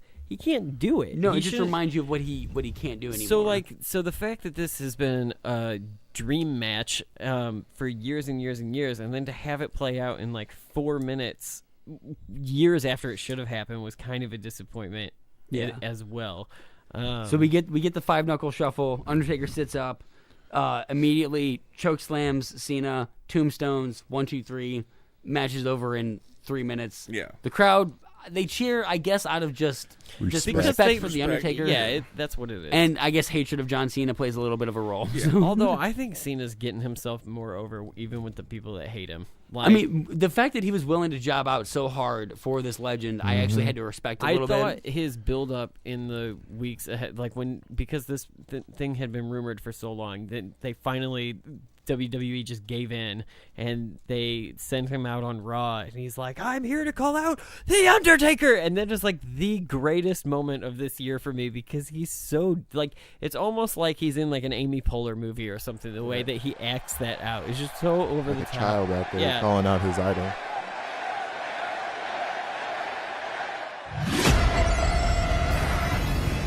This is Strider 3 to base. Be advised, we are moving in on the patient 0. It seems to have gone viral.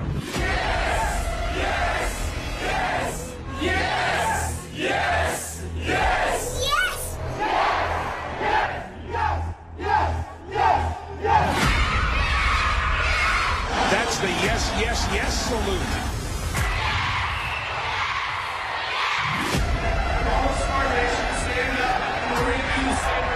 Your world champion, San Francisco Giants!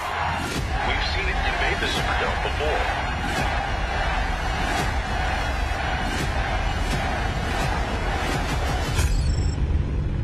We can confirm the yes movement has returned.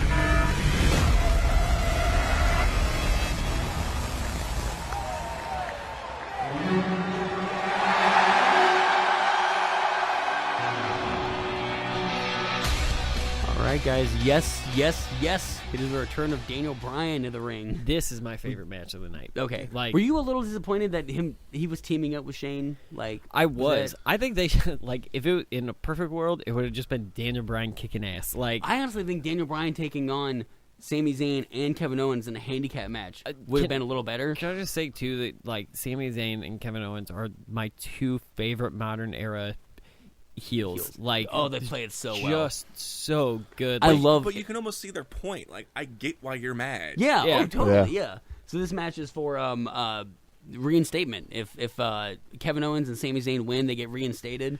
If they don't, they don't get reinstated. Right. No, I guess deal. it's not really high stakes, but You're fired. we immediately get Daniel Bryan chants. Shane O'Mac comes out, and people are just waiting. The moment the Ride of the Valkyries hits, the crowd explodes. He comes out, the yes chant is just alive and well.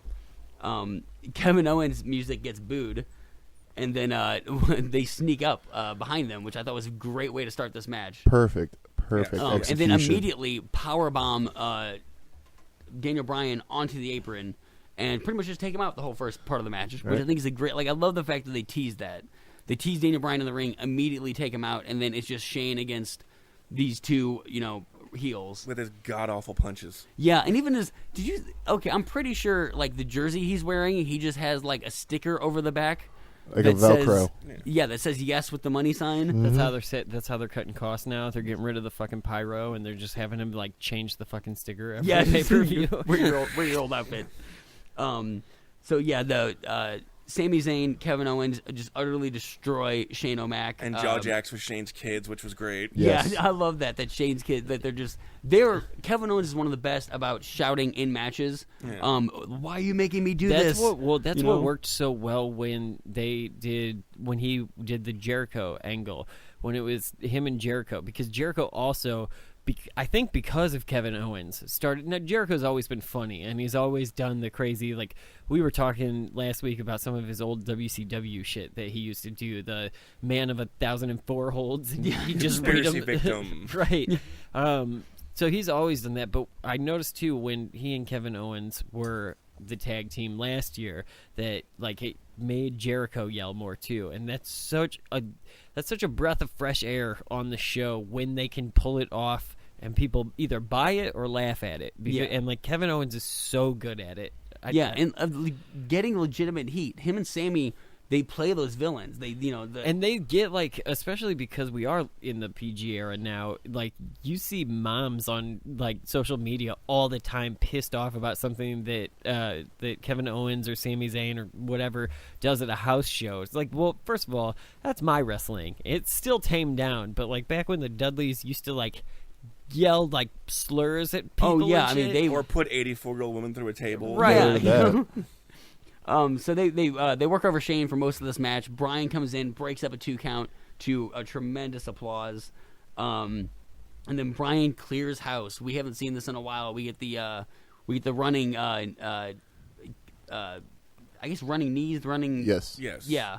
Back and forth. He breaks out all of his old moves. We get the power knees, the yes knees. I'll be honest with you, too. Yes kicks, which I love. I never, because in the years that I wasn't watching, I didn't actually watch. I love CM Punk now because I've gone back and watched a bunch of his stuff, but I did not see wrestling through that era. So this was my first full Daniel Bryan match that I've actually sat through and seen. So I've told you about some of his highlights, his WrestleMania upset. Because, WrestleMania 34 is in the Superdome, which was the home of his greatest triumph, WrestleMania 30. Yeah, which is, I love that. Not only did The Undertaker have a great moment here, Daniel Bryan had his last great moment here. I feel like this should have been the match to end the night. And it kind of should have, just because of this would be the equivalent, at least the way the audience took this match. This is the equivalent of CM Punk coming back now.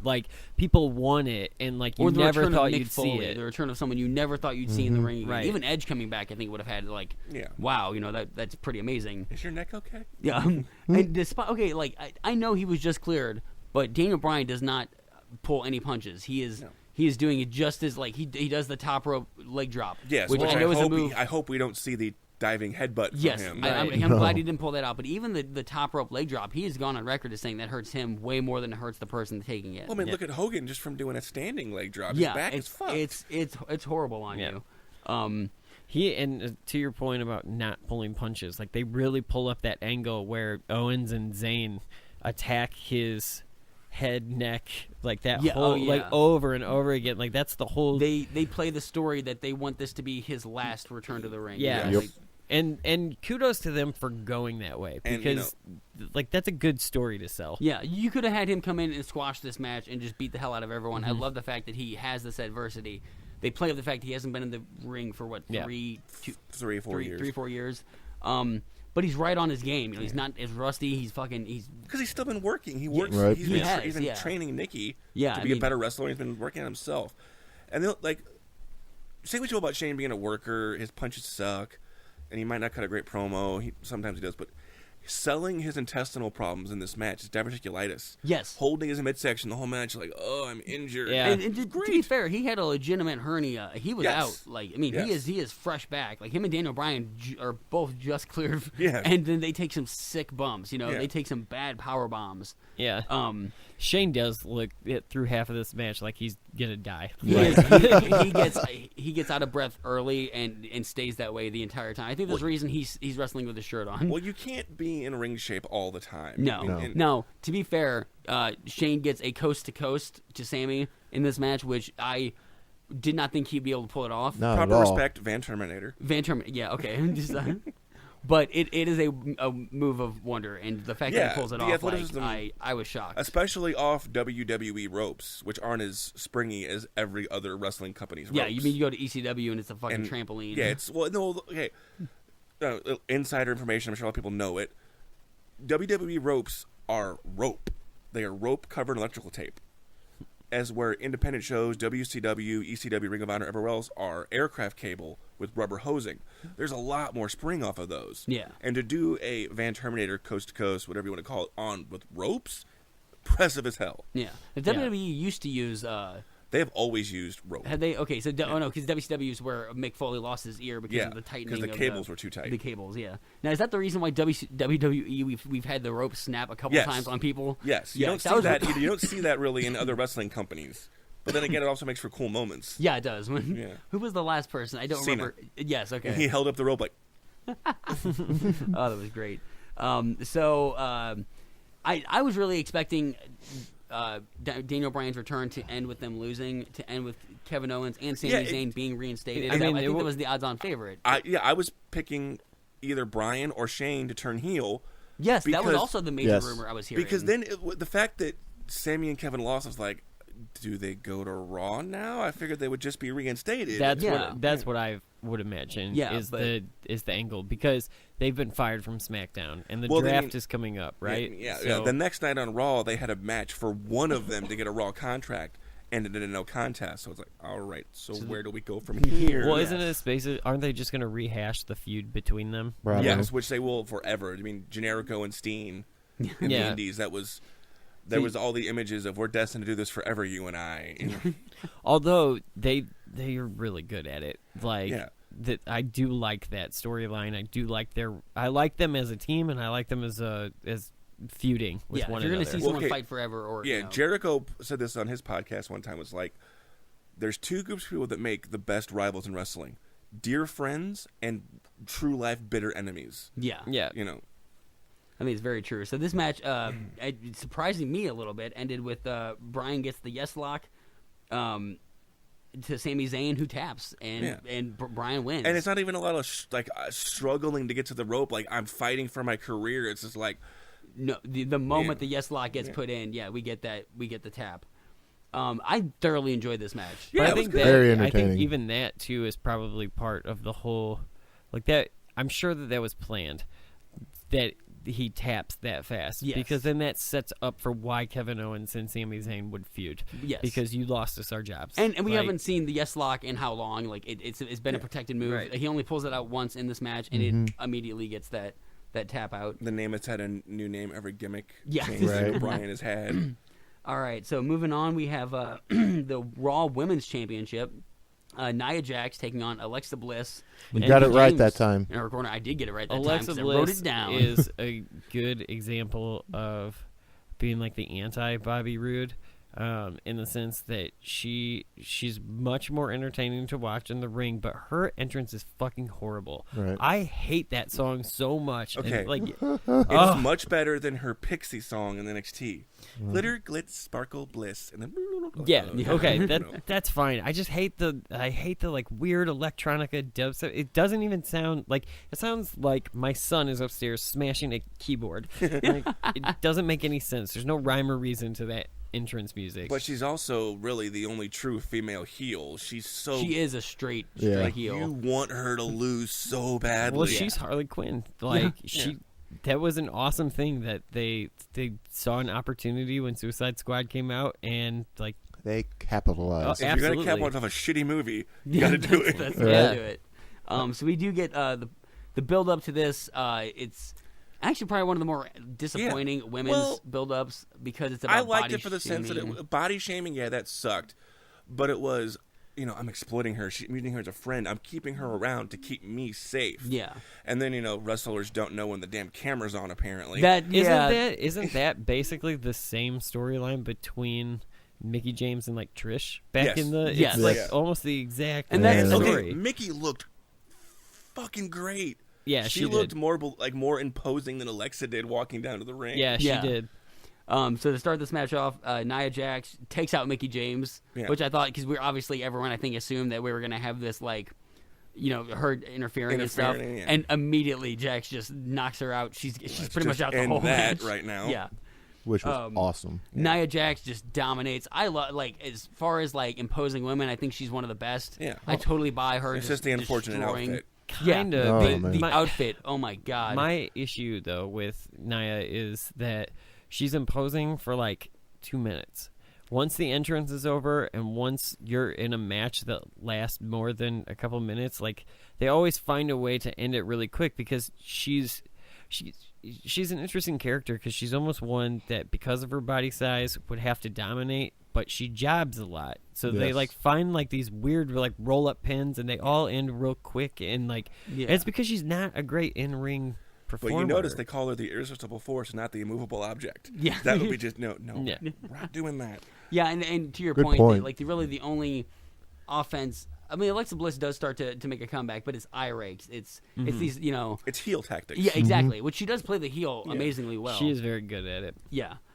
I love the banter of Jax. Bliss just is trash talking her the whole time. At one point, you have Nia Jax just shut the hell up. You're mean. Yeah, exactly. Throwing her around by her hair. Bliss Nia gets Bliss on her shoulders, climbs the ropes. We get a badass Samoan drop from the top. Devastating. Yes. That was my cool. god. They do it in slow motion, and you can see when Bliss hits that ground, her face not only did the mat hurt, Jax landing on top of her, I think knocked the wind out of her. Maybe cracked a rib. Yeah. That is an unfortunate outfit.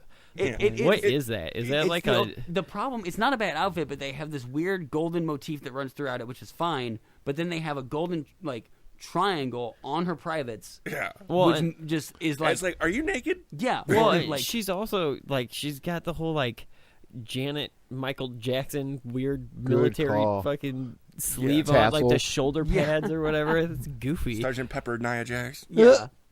So Jax wins. What did you guys think about that? Her taking the Raw Women's title. I think if she can be better in the ring, that's not a horrible thing. I like the push.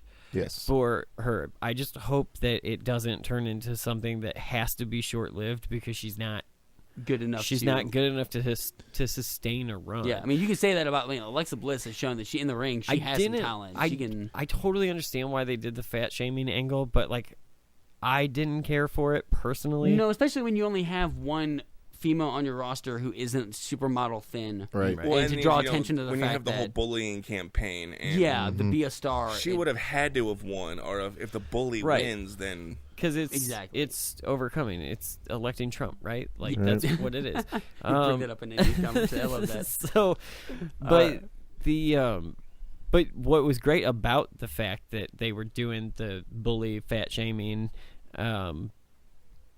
angle is that it created the most awkward moment of the night for commentary where Coach, I believe it was Coach and Michael Cole, Coach kept talking over Michael Cole about for anyone who's ever been bullied and anyone who's ever, and Cole was pissed and they were talking over each other, and I think Michael Cole even said Coach, let me call these replays.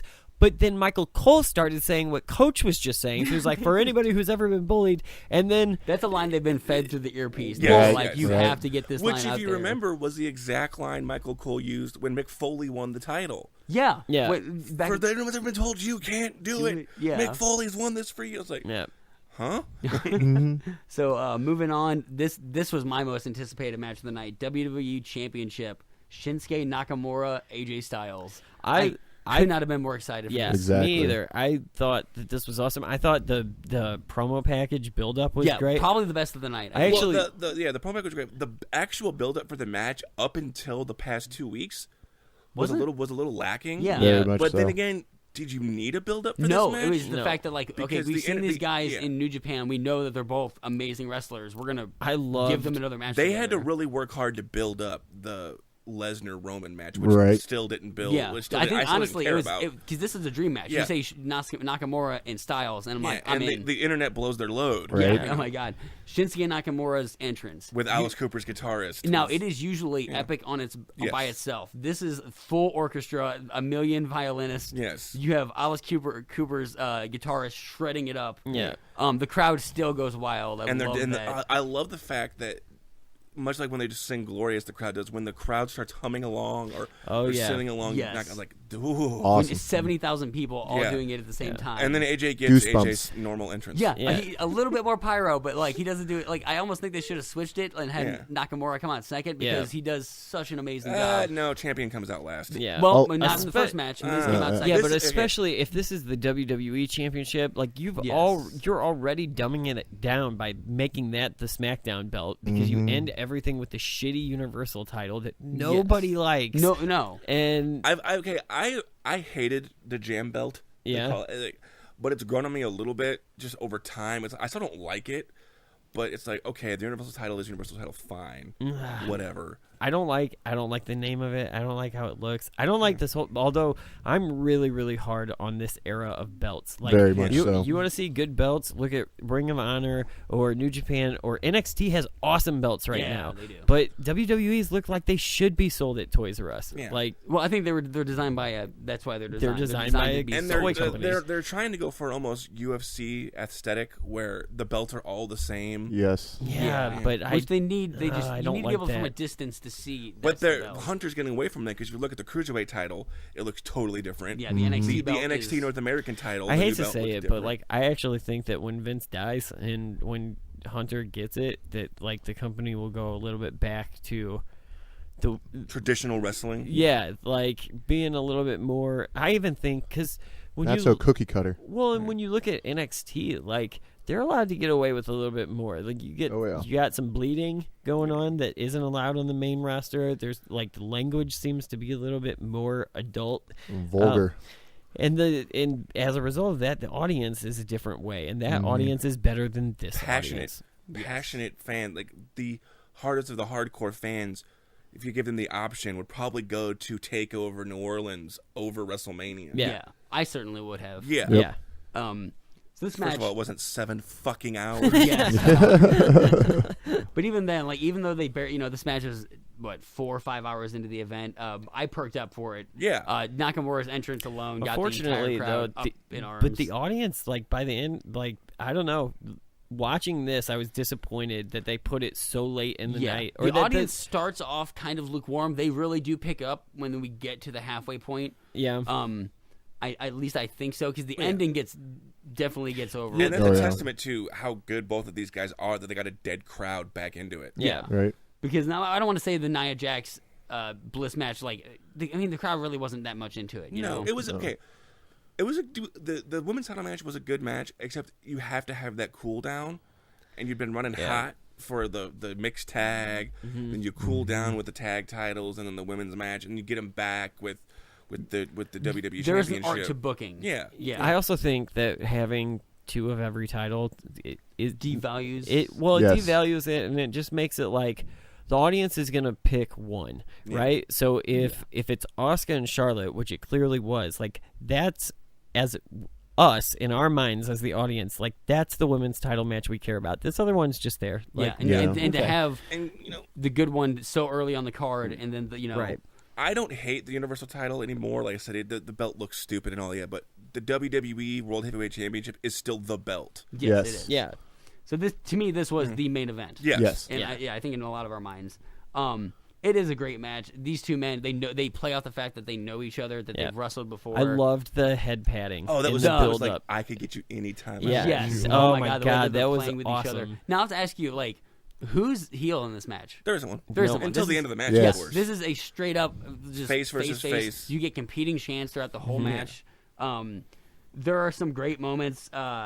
Nakamura catches AJ as he comes off to try to springboard 450. He catches him into a landslide. Fucking beautiful move. I love Nakamura's the reversals he has. Like he's so quick with them, and he's so devastating with his jump. I love Nakamura's like character completely. Yes, like the rock star of the weird. Like I'm Michael Jackson, but I'm fucking weird as shit. It's We like- need to fish. It's like martial arts meets Michael Jackson meets his drunkenness. Almost out there. Yeah. He has this thing where he's like that drunk uncle at a wedding Right. dancing and like No, nobody. Just kind of just moving with the grooves. Yeah. Cutting a promo with his mouthpiece in. Hello, AJ. Yeah, I love that. Wow, we meet again. So we quickly develop a story. Nakamura's leg is injured. AJ's back is hurt. So already we have AJ. You know, he's probably not gonna be able to get the Styles Clash. He has trouble lifting him. They tell a phenomenal story in this, and phenomenal. They tell a great story in this match. AJ hits a phenomenal forearm, which Nakamura kicks out of. I love the phenomenal forearm as much as I hate Roman Reigns and his Superman punch.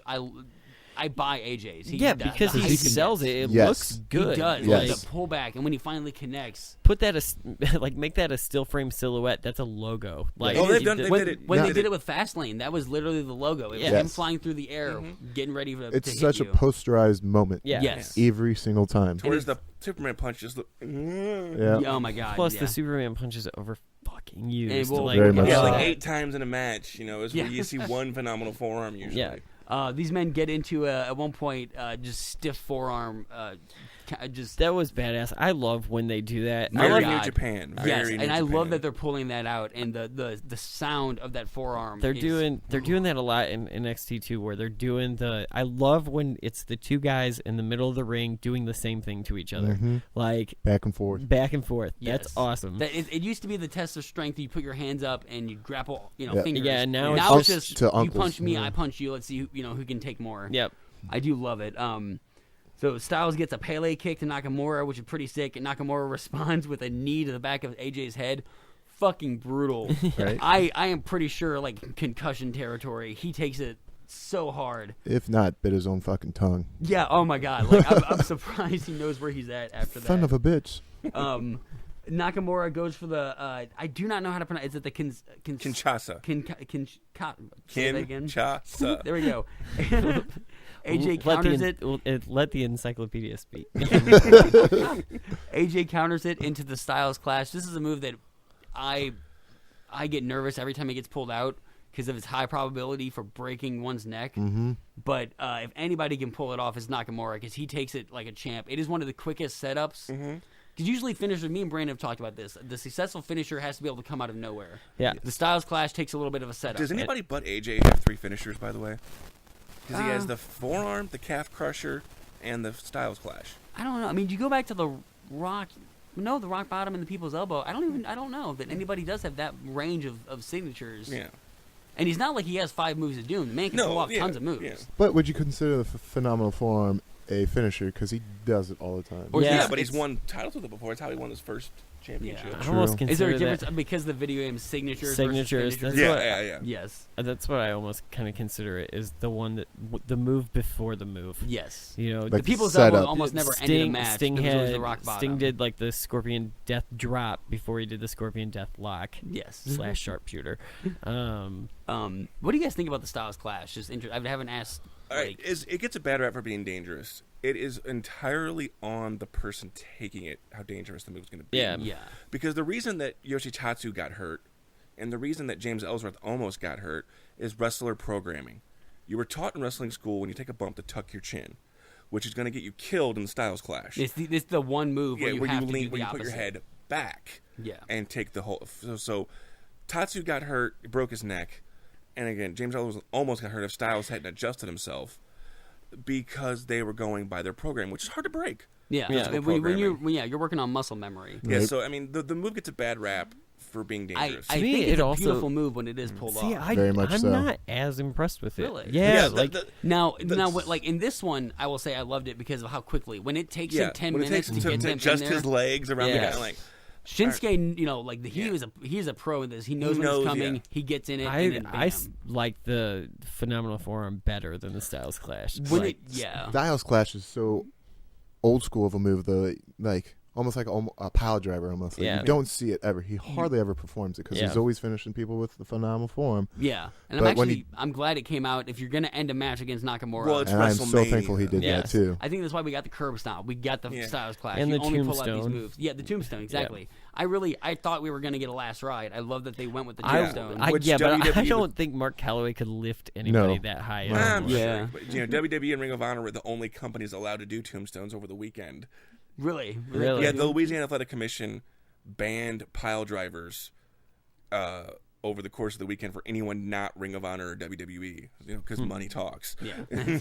Well, and we'll maybe talk about it. I believe there were some teases in NXT New Orleans about that very thing. Well, that's still WWE. So AJ retains the WWE Championship. Bit surprising. Yeah, I think that's one of the ones I lost on. I thought, until the heel turn, set up for the next.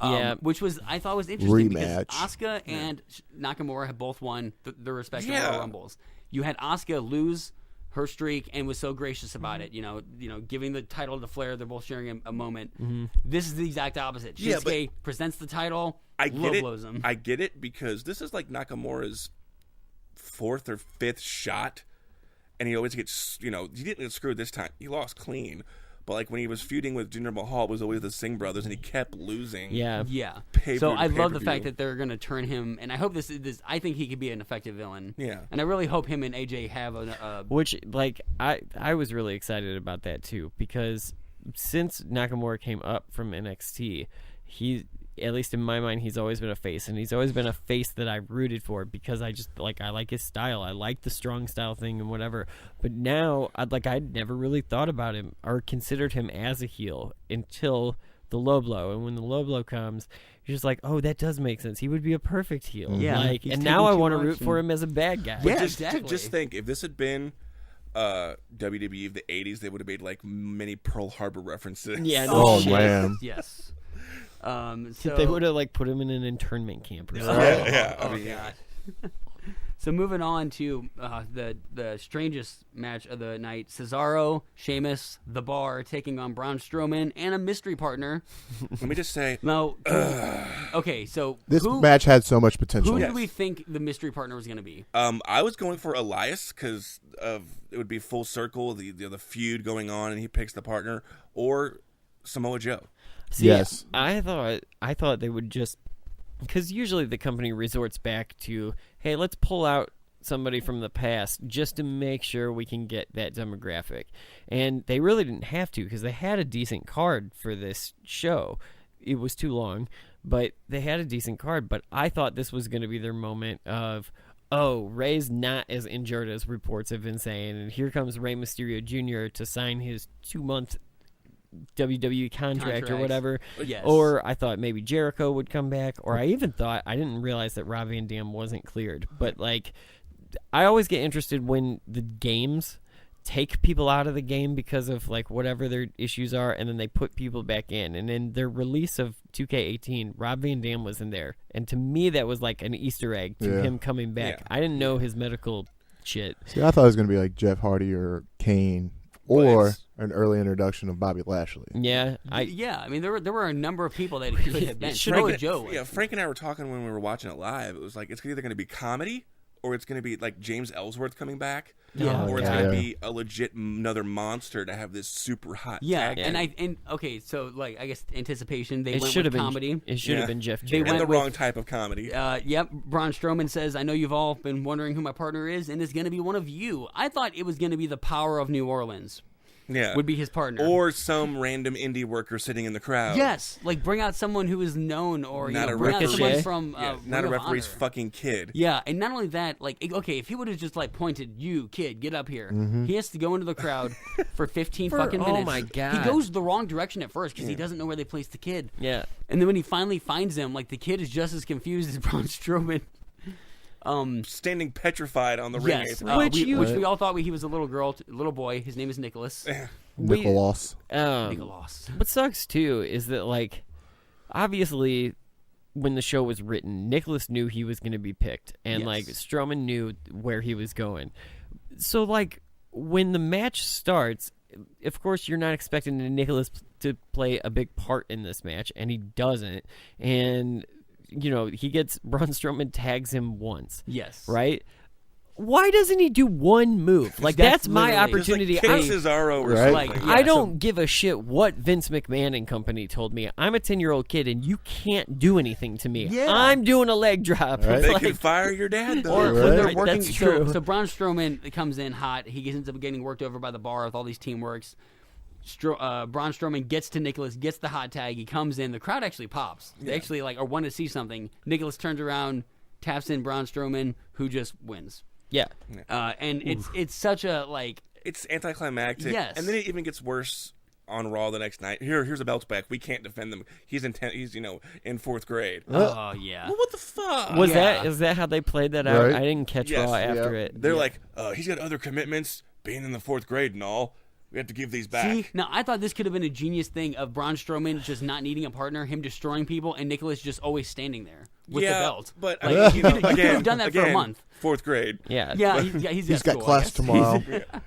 But how many times have we seen other tag champs in the past? WCW used to do it all the time, where Kevin Nash would go out for knee surgery and Scott Hall would come out with both belts. Yes, Wolfpack rules. Like the Freebird rule. Any member of the NWO could defend it with Hall or Nash. Right. So it just it also just seemed like, why were you doing this if the next night you're going to avoid it? Like, That's it wasn't funny enough to make it a WrestleMania moment. No. And now you've got the tournament, which is going to be, what was it? The Bar versus whoever at Greatest Royal Rumble now. Yeah. But I think it's to put Strowman over with the kids. It's because he's the monster among men. men. But he's supposed to be a monster. He's not supposed to be cuddly. But not everyone's Andre the Giant. True. That's what I don't like about the direction of, and I think there's a ton of people out there that are feeling the same way. But just got to point out when the kid gets the tag, he's not holding the tag rope. God damn it, tag. Nicholas, you fucked up. You had one job. You had one job.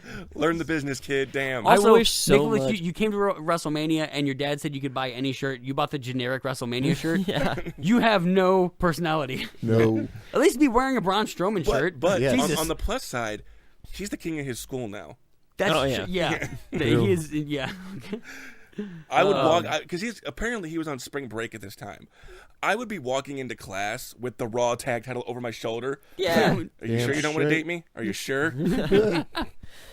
I don't like the whole idea of them trying to get Braun over with the kids. No, I think this would have been funnier had it been before the halfway part of the pay-per-view. It would have been greater if he just walked out in the audience and just grabbed a little person, aka midget, or even a stunt just granny. If Nicholas would have been right over the railing and he just picked him up, sat him down, you're my partner. Like I would there was too much build up for that. Oh my God! And now Lesnar delivering the straight right-handed blows. You can hear the bones cracking in the face of Reigns after every strike by Lesnar. That just made my stomach turn. This sickening thud. So let's move on. If we thought we were disappointed here, let's move on to our main event, as it were. In quotation marks. Oh my God, guys! Main I event. don't know if I can get through this. This is where WWE loses, and they know it. Credibility. They fucking know that they lose. Well, and they lose the audience. They lose. Yeah. But as we said before, with the meme with Roman Reigns, he's the so fruitcake of WWE. No matter how much you say no thanks, there's some crazy 70-year-old going to jam it down your throat. Yep. He's never going to get over. No, you've ruined it. The more you try to force him over, the less we will like him. So this is not the Hulk Hogan era where we will all cheer the good guy. No, not anymore. No. Right. So, and it's weird to end it with the WWE Universal Championship. I know it's on par with the WWE Championship, but it's not. That's why they don't call it the WWE Championship. Right. Roman Reigns has been in the main event for the past 4 years? 4 years, and they keep advertising the Royal Rumble. The winner of the Royal Rumble will main event WrestleMania, and it hardly ever happens. No, it never does. Unless Roman Reigns wins the Royal Rumble. Yeah, because they think the main event is Shinsuke and AJ, and they can stick 2 matches on the end. That's not true. No, they think the main event is your last match of the night. They think the main event is Roman Reigns, and they don't give a shit how we feel about it. Well, that's probably true. That's really what it comes down to. This is the strangest match. I have not watched a pay-per-view of WrestleMania live in quite a while, so I was just dumbfounded with this. As soon as Reigns' music hit, I was like, all right, I'm going to go to the store and buy formula for my kids. Yeah, okay. The crowd was out Roman of it. Reigns' entrance gets so indifferent. He does not get cheered. He doesn't really get boos. He just gets people. No, if according to the live crowd, he got booed. Oh, okay. They edited the hell out. Okay, of it almost seems like that would be the case. Brock barely gets any better. It's kind of a mixture of cheers and boos. Well, again, you're at the end of a 7-hour show. Yes, we start this off with marathon. We start this off with 3 suplexes, back to back to back. We get three three Superman punches. I actually tried to keep track of how many suplexes Superman punches, and I lose count. Roman brings Brock back into the ring, and then immediately throws him out. Superman punch on the outside, another suplex, suplex into the announcer's table, which I don't know if that was planned because the announcer's table doesn't break. He literally just gets chucked into it. Which is dangerous as hell. Now, we heard, is this the way the match was supposed to go down? Because it seems like... There's a rumor, at least going around, that Vince called an audible here. It would have to seem like it, because it's like partway through this match, it shifts, and there's just like neither man knows what's going on. Yep. They're kind of pissed off almost at the same time. Yep. So, yeah, we get pretty much the same move. But it was because of the audience. At least that's the rumor the goes. rumor is that They crowd was started chanting, "This is boring." Yes. We get boring chants. We get "This is bullshit" chants. "This is awful" chants is what they started cheering. Yeah. And it almost as if every time they chant that, Brock Lesnar gets pissed and does another suplex to spite the crowd. Yep. He starts doing a couple of F5s. We get kick out after kick out at this point. It's just finisher, kick out, Which, finisher, for the kick most out. protected move in WWE, the F5, You just they unprotected bitched it out. Yep, you just unprotected it for life. Yeah. He gets... well, it was all in the name of getting Roman over as the unstoppable He won't baby give face. up. How is he I don't kicking care. out? I just don't care about Roman Reigns. We get an F5 through the announcer's table, to which the crowd boos. I do not remember another time when a person has gone through an announcer's table in a main event and the crowd actively hated it. Right. Yep. Like that's because surprising. people I'm surprised that the stands didn't start emptying. Yeah. I'm told the upper bowls did. Yeah, I think the hard camera probably wouldn't because it's so hard to get out. Anyway. A lot of those people are seat. So seat fillers, for the people that don't know, there's dozens of people at WWE shows that if you're on a hard camera seat, you get up, they will take your seat until you get back. Yeah, because they don't want any. Yeah, they don't want any empty seats on camera. Yeah. I mean, I'm told people were like, "Yeah, I'm done," and they left. You know? I guarantee you, if this match was earlier on in the night and actually had Shinsuke and AJ as the main event, this would have got greater reviews from the fans and everything. Oh, I think so. Oh, I bet it would have. Yeah, and I bet that that WWE would have actually ended a show the right way because AJ and Shinsuke still would have gotten a dead crowd back to life. Of course. So yeah, the crowd boos. We have suplexes, F5 kickouts. Lesnar getting upset, takes off his gloves. You hear Heyman just. I think Heyman is reading the crowd. He just starts to say, "Finish him," like let's wrap this shit up. We get "This is awful" chants. Lesnar stiffs Reigns immediately. Reigns' face is just a crimson mask of blood. I have a huge problem with that. I did too. Like, was that because now? Yes, that was planned. Brock Lesnar has done this before to Randy Orton. In the age of concussions, where we know what head trauma does, and you're going to stiff a guy 4 times in the head, and he gushes blood. Yeah. It is all over the mat. Almost Ric Flairish, where he's just in a pool of his own blood. Mask. It is. It truly is. I mean, I don't know, on the Muda scale that hits an 11. It's fucking high up there. It bothered me because Yeah. As much as you're trying to be medically safe and you're going to let a guy beat another guy to a pulp. No. And you knew the moment it happened because the ref puts on gloves. Yeah. You see Roman roll up to his elbow and his head's like a foot off the ground. There's just a steady stream. I mean, I'm almost glad this was the last match because then AJ and Nakamura would have been wrestling in a pool of blood. Right. Yeah, and I mean, they won't allow people to blade because it's unsafe, but you let a guy cut a guy open. Dude, I can't believe they didn't stop this. As much Yeah. as I've seen them stop when a guy breaks a finger and they'll stop the match, they didn't stop like when he lost buckets of blood. Right. Well, because there's the big shaved grill in there that would kill everyone if they did. Yeah. So we get an F5 attempt on the very bloody Roman Reigns. Roman reverses it. He gets 2 spears in a row. Brock Lesnar kicks out. We get another spear attempt, which is countered into an F5 with the 1, 2, 3, and Brock wins. the crowd could not give a shit less. Yeah. They are so done. They were more popping for the fact that it was over. Yes, I think so. They literally were just like, finally, wrap this shit up. And then, they try the old wrestling trope of Roman still in the ring and trying to get up. And, you're supposed to be like, oh, valiant effort. They're like, we don't fucking care. No, right. Walks over to his aunts and mom and, I'm sorry I didn't win. I'm sorry. Crowd's like, go the fuck home. Right. The worst part of this match, to me, was the next night on Raw, because Roman cuts a promo about, you keep giving me opportunities and it'll end the same way. I will be Universal Champion. So what you're telling me is if I give you enough shots, you're eventually going to win? Yeah, I'll luck into a title shot. Yeah, I can predict. I can predict things for a decade too. It'll probably happen at some we're getting point. this garbage again at the next pay-per-view, Greatest Royal Rumble. Yeah, Cage. I wish they would fake an injury on him so he would take some time off. Yeah. I think it's the point where this has been 4 years. You had the Shield, which was popular, but then you had 3 or 4 years of Roman being shoved down, or he's going to be the new Cena. And Ambrose and Rollins are way more over. Rollins, my God, he could be your if you're gonna pick someone that is your the guy. Yeah. But he got hurt when he was the guy, so. And the same thing with Finn Balor. I think he got hurt and they sour on him. But dude, your guy, The Rock was hurt, Austin was hurt. Ambrose or Rollins, either one of them could be the guy of their respective brand. Yeah. If you put one of them on SmackDown, one of them on Raw, they could be the guy leading the charge. I think the company really wrote themselves into a corner here too, because now, and especially with calling the audible, right? So you have the two options you've given the audience are Roman Reigns, who we hate, or Brock Lesnar, who we don't really like, and he's a part-timer, so the belt isn't ever on the fucking show. Yeah. Yep. And then you called an audible because people hate Reigns that much that they did. So now you got to sign him.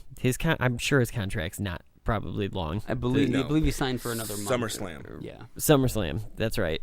But he's only got 2 scheduled appearances right now, and it's the next pay-per-view and then SummerSlam. And it's just dude, so this is another stretch where this belt, which got introduced and nobody really cared about, is just continuously gone down. People on the internet bitch about how Lesnar isn't there, which is true. He's not wrestling. And people the people that would defend it, like Paul Heyman, would say, well, Ric Flair didn't wrestle on TV every week. Nobody was fucking there cutting a promo at least. Right. Yeah. I'll see you in Jacksonville. Yeah, cutting an amazing promo. Yeah, Hogan was there for a year and a half not wrestling matches, but he still had the belt in the NWO. Yeah, and he would come out on Nitro and he'd cut a promo and say, Luger, I'm going to get you at Sturgis. Right. Yeah. Well, to comment on your point where how WWE has cornered themselves, Vince has always been a body guy. You have to have a certain body mass or structure in order to be my champion. Right. And he's done that ever since the 80s, since he took it over. Yeah. And now you have these one-dimensional characters who can't move, who can't wrestle as good as these younger guys like Dean Ambrose, Seth Rollins, who can reinvent themselves over and over and over again, and their moves, and their athleticism. So you have this part-timer who has to bring this majesty upon him that's almost Andre the Giant, where he's only there so many times, because if he's there every day, he's going to lose his appeal. Yes. So therefore, he'll be exposed. Yes. So therefore, we got to just every so often put him here and there, and therefore he loses his popularity. Same with Roman Reigns. He does the same moves. This match is literally, it's suplex, F5, spear, Superman punch. I do not believe there's another move. It was questionably, some would say unquestionably, the worst match on the show. Right. It's the worst match I've seen in a long time. I mean, I got back into wrestling and I thought it had much improved, but this is one of the few matches where I see it and I'm just I don't know what they were thinking. Yeah. I don't think any match on the show, save maybe the SmackDown Women's Title match, was really a 5-star match. This was a half-star match at best. Right? Yeah. This wasn't even I would have fast-forwarded through a Raw. This should have not been. This match should have not been on the show. These 2 performers should not have been on the show. Yeah. See, and I think... and I hate saying that because Brock may be an asshole, but he's a physical specimen. Right. But Roman Reigns is a genuinely nice dude who cares. Yeah. He wants to be good. But I will say that about him. We don't want him. No, especially not these two fighting each other. Yeah. I don't care about this rivalry. Especially when we saw it at WrestleMania 31. Right. Well, too, and Lesnar's become so one-dimensional. He's almost Scott Steinerish. Yeah. Yeah. Seriously, the same 4 or 5 moves. Maybe a few punches here and there. Maybe a straight kick so the guy bends over so he can pick him up for an F5. Yeah. Lesnar 02 was much better than Lesnar 18. Yeah. Oh, yes. Agreed. Yeah. And I think Lesnar's one of the people that if you like him in, mixed martial arts, he's probably great there, but he doesn't transfer. When Lesnar first came up to the main roster, he didn't even beat guys. The matches were stopped. He would go in there and he'd just F5 somebody and they'd stop the match. He couldn't continue. That built that mystique. And he, aside from botching one shooting star press, had really good full-rounded matches. And now it's 18 German suplexes and an F5. Yeah. Scott Steiner matches. Yeah. Steinerisms. Belly to belly or German suplexes. At least he's not cutting, really weird percentage-based promos. Yeah. And he's got a stupid chest piece tattooed just like Steiner. Yeah, and Steiner's is much worse. He's also Steiner's is he also injures people in the ring, like Scott Steiner. Steiner not the recliner, the Frankensteiner. That's like one of the scariest fucking moves to watch. For him doing it now, he tried it. Yeah. That's like the equivalent of ago, oh my god, what is Farouk's the Dominator? Yeah. Oh my god. See, that's how much the audience cares. That's where WWE needs to take notes, though. We're literally talking about a Lesnar match, but we'd rather talk about other people's moves. Yeah, we would. Because fuck this. So quit shoving this shit down our throat. Right. Give us what we want. Alrighty, so I guess that's going to be it for this week, covering WrestleMania 34. I don't know we necessarily have a plan going forward. No, well, I think the plan, as we had it written down, was to shoot monthly, but not necessarily a determined amount of episodes. So, I don't know what the outgoing rate will be. Yeah, that's something that'll develop as we all try to get in the same room at the same time. So we will be on Twitter as well as Facebook probably. Yeah, we probably will be live tweeting some of the pay-per-views that we're not going to cover. We're already on Twitter, and what's that handle? At body_slammed. Yeah, right. Those kids in their Twitter. Yeah, the Twitter machine. And so keep up with us on that shit. Episodes will be available on iTunes and Google Play, pretty much anywhere. Pretty much podcasts anywhere. Are found. Yep. So, all right. Woo!